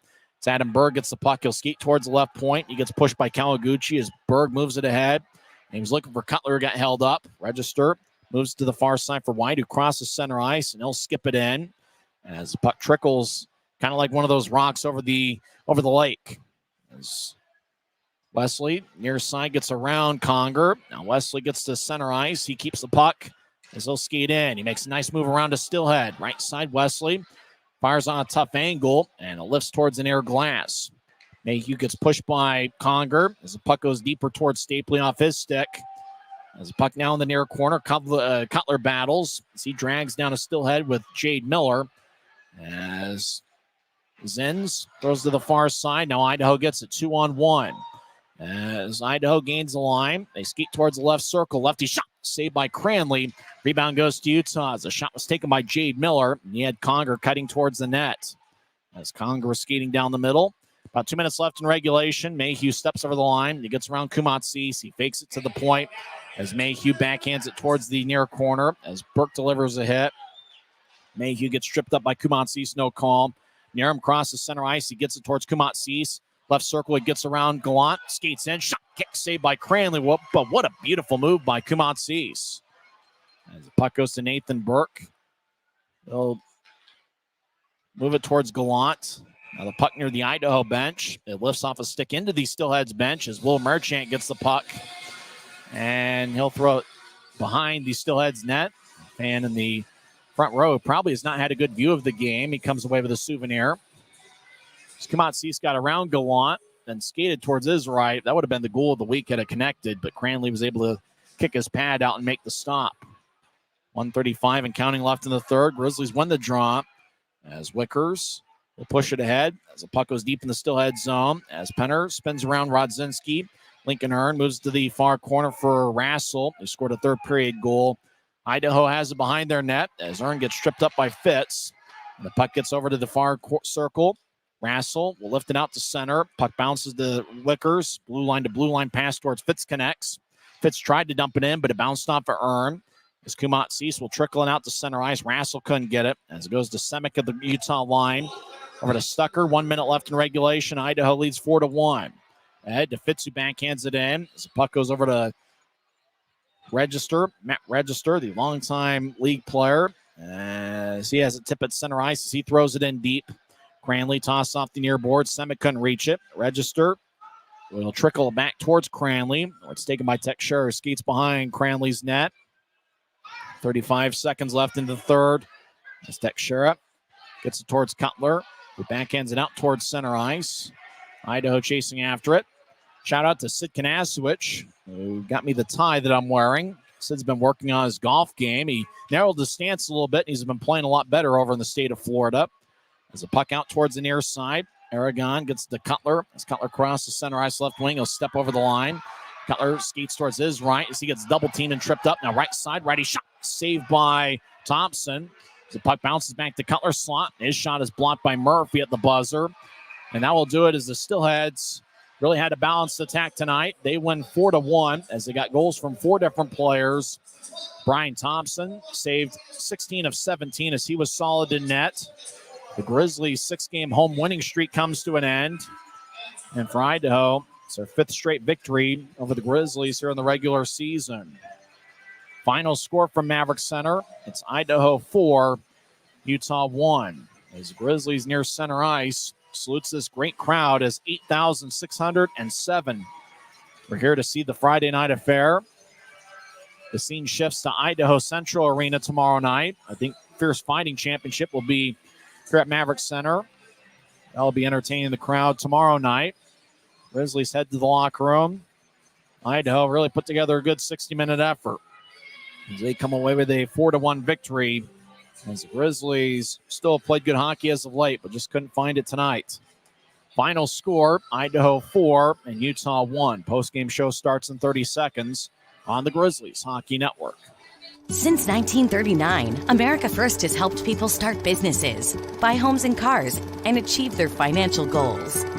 Today, our top priority is still the financial success of you and your family, which is why we're giving new members $100 when they sign up for a basic savings and checking account, and another $100 when they upgrade to premium checking and enroll in and use direct deposit. So head to AmericaFirst.com today and join the credit union that always puts its members first.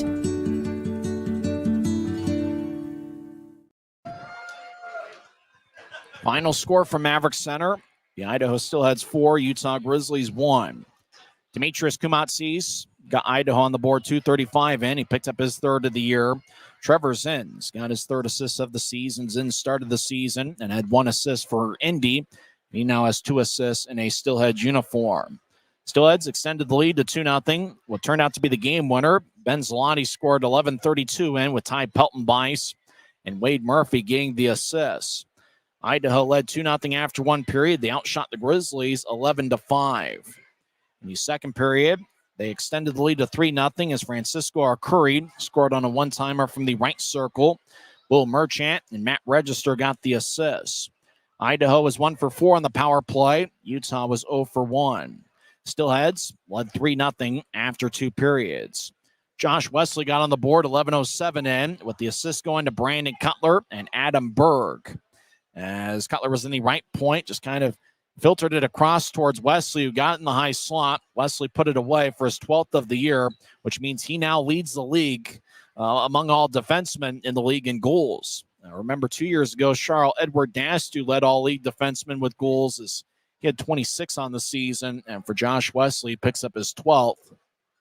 He had 5 goals in the month of January, and so he's really picked it up offensively. And so he now leads all league defensemen in goals with 12. He started play tonight second among all league defensemen in shots on goal.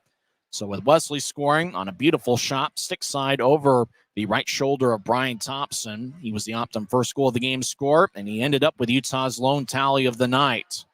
Idaho put the game on ice as Mark Rassel scored from the right circle as he went 5-hole under Will Cranley. It's listed as unassisted. 15:02 into the third. That gave Idaho a 4-1 lead. And that's where it stood through 60 minutes as the Steelheads come away with the victory. For Utah, their 6-game home winning streak comes to an end. Idaho only had 4 shots in the third period. The Grizzlies had 6 as the Steelheads outshot the Grizzlies 25-16. So we'll see what happens tomorrow night. But this evening, it was all Steelheads. For the Grizzlies in their 16 shots, Brandon Cutler led the way with 4. Josh Wesley had 1 goal on 3 shots. Brett Stapley also had 3. Mick Messner had 2 shots, and a few other Grizzlies had 1 shot on goal.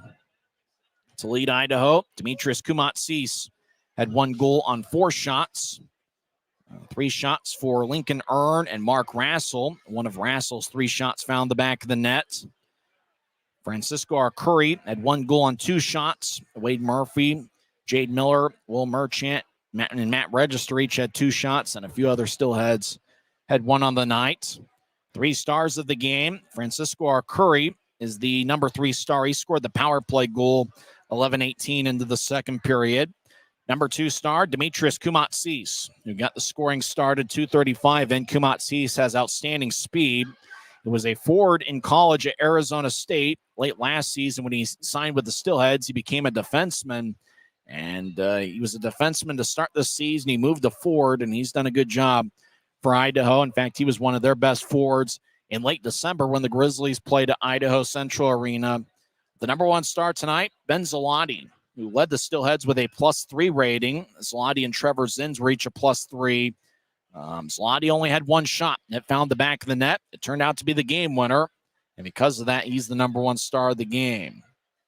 Honorable mentions go to Brian Thompson, who wasn't very busy tonight. He only saw 16 shots, but he saved 15 of them. As Brian Thompson he gets honorable mentions, but the number 1 star tonight is Ben Zloty, who scored what turned out to be the game winner, and that was 11:32 into the first period. We'll come back and talk with Tim Broussard and get his thoughts on things as everybody is packing up. And for both the Steelheads and Grizzlies, they're packing up and getting on the bus and heading to Boise for tomorrow night's showdown. We'll talk with Tim on the other side in 30 seconds. Once again, the final score, Idaho 4, Utah 1 on the Grizzlies Hockey Network.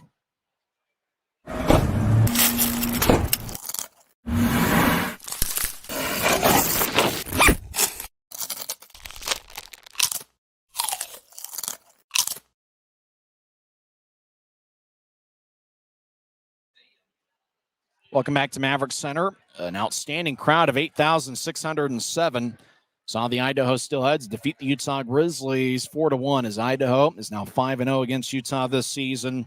For the Grizzlies, their 6-game home winning streak comes to an end. Well, Tim, what do you think made the difference here tonight? Execution, passing, decisions, transition. I think those things were the key parts that stood out that Idaho had success with as a team that we really struggled with. What'd you notice from the Grizzlies' effort tonight? We had a much better effort in the third. I think so much, especially the first 10 minutes, 12 minutes, that if we would have played the first like the third and come out even versus down 2, I think that would have changed the entire complex of the game rather than going into the third and then going down 3. And midway through the second, or all through the first, then midway through the second, and down 3 against Idaho midway through the game. That's a tall order to try to come back from. If you're looking at an area of the ice where guys like to score from and like to take shots from, that high slot there seems to be Josh Wesley's happy spot. He scored quite a few goals from around that area. Again, he's just happy with that little lane that he finds that he knows is going to be there. If he kind of drifts over and unleashes the shot, and it's a quick shot, he doesn't need a whole lot of room. He doesn't need this massive backswing to get an absolutely NHL caliber shot. And caught Thompson not necessarily sleeping, but kind of watching him and kind of drifted him off to not sleep, but just enough of that time that snapped it in the back of the net. Like Cutler, it seemed like he was off just a little bit. In fact, it seemed like the passing was off. It just seemed like a lot of times, guys were dropping off for a point or something. They're, the player they're trying to get the pass to was skating the other way. Just right. Seemed like that was happening all night. Right. The decisions that were like, oh, you're supposed to be here. And the read as far as, okay, I've got my guy moving here. I'm going to be moving up. And then according to, the kind of like the system or the play, this is where we should be. And I'm going to pass it to where we should be. And we weren't where we should have been. Yeah. And the thing was, it wasn't like one time. It was systemic. It kept happening. And I think that's the part that was disheartening. Anything else stand out tonight? Okay. So going into tonight into tomorrow night, we know it's a gentleman's agreement that everybody splits in this series. So, I hope so in this case. In this case, we need those points right now. Yeah. Hats off to the crowd. Holy cow, 8,600 plus. You got to be kidding me. Again, this is incredible. So thanks everybody who's out in the parking lot right now, who's like, oh my gosh, I got to drive through this. Thank you. We appreciate you being here. You made a difference. And hopefully the Grizzlies can go up to Idaho and kind of turn the tables and agree to this gentleman's split here. And you get one game, we get one game. The Mountain Division, Kansas City helped out the Grizzlies. They defeated Rapid City 7-1.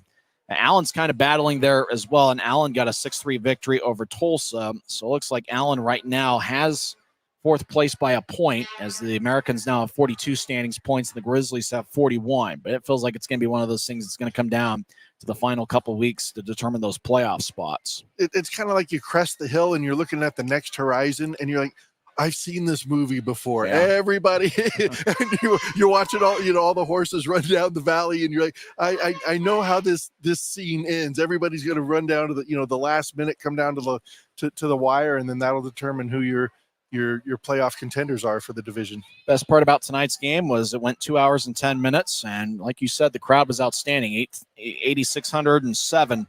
We're here at Maverik Center. What was a fun night for hockey as the Steelheads get a 4-1 victory.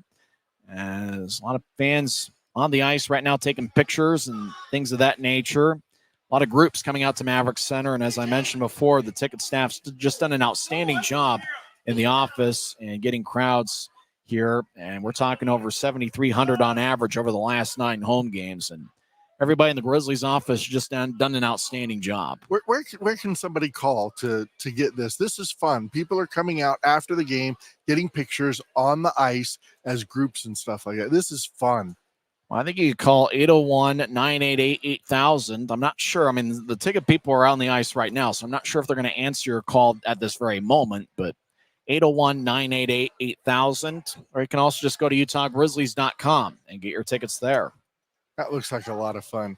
I do want to mention that we do have a broadcast trifecta tomorrow night. Oh, really? Oh, yeah. Yeah, out of the 3. So those who follow Guy Carenza, I believe he'll be on the air tomorrow night. Tyson's going to be, of course, on the air, broadcasting the Grizzlies Steelheads game up in Boise. I believe you're traveling with the team tonight. If I can make the bus, we better get out of here soon.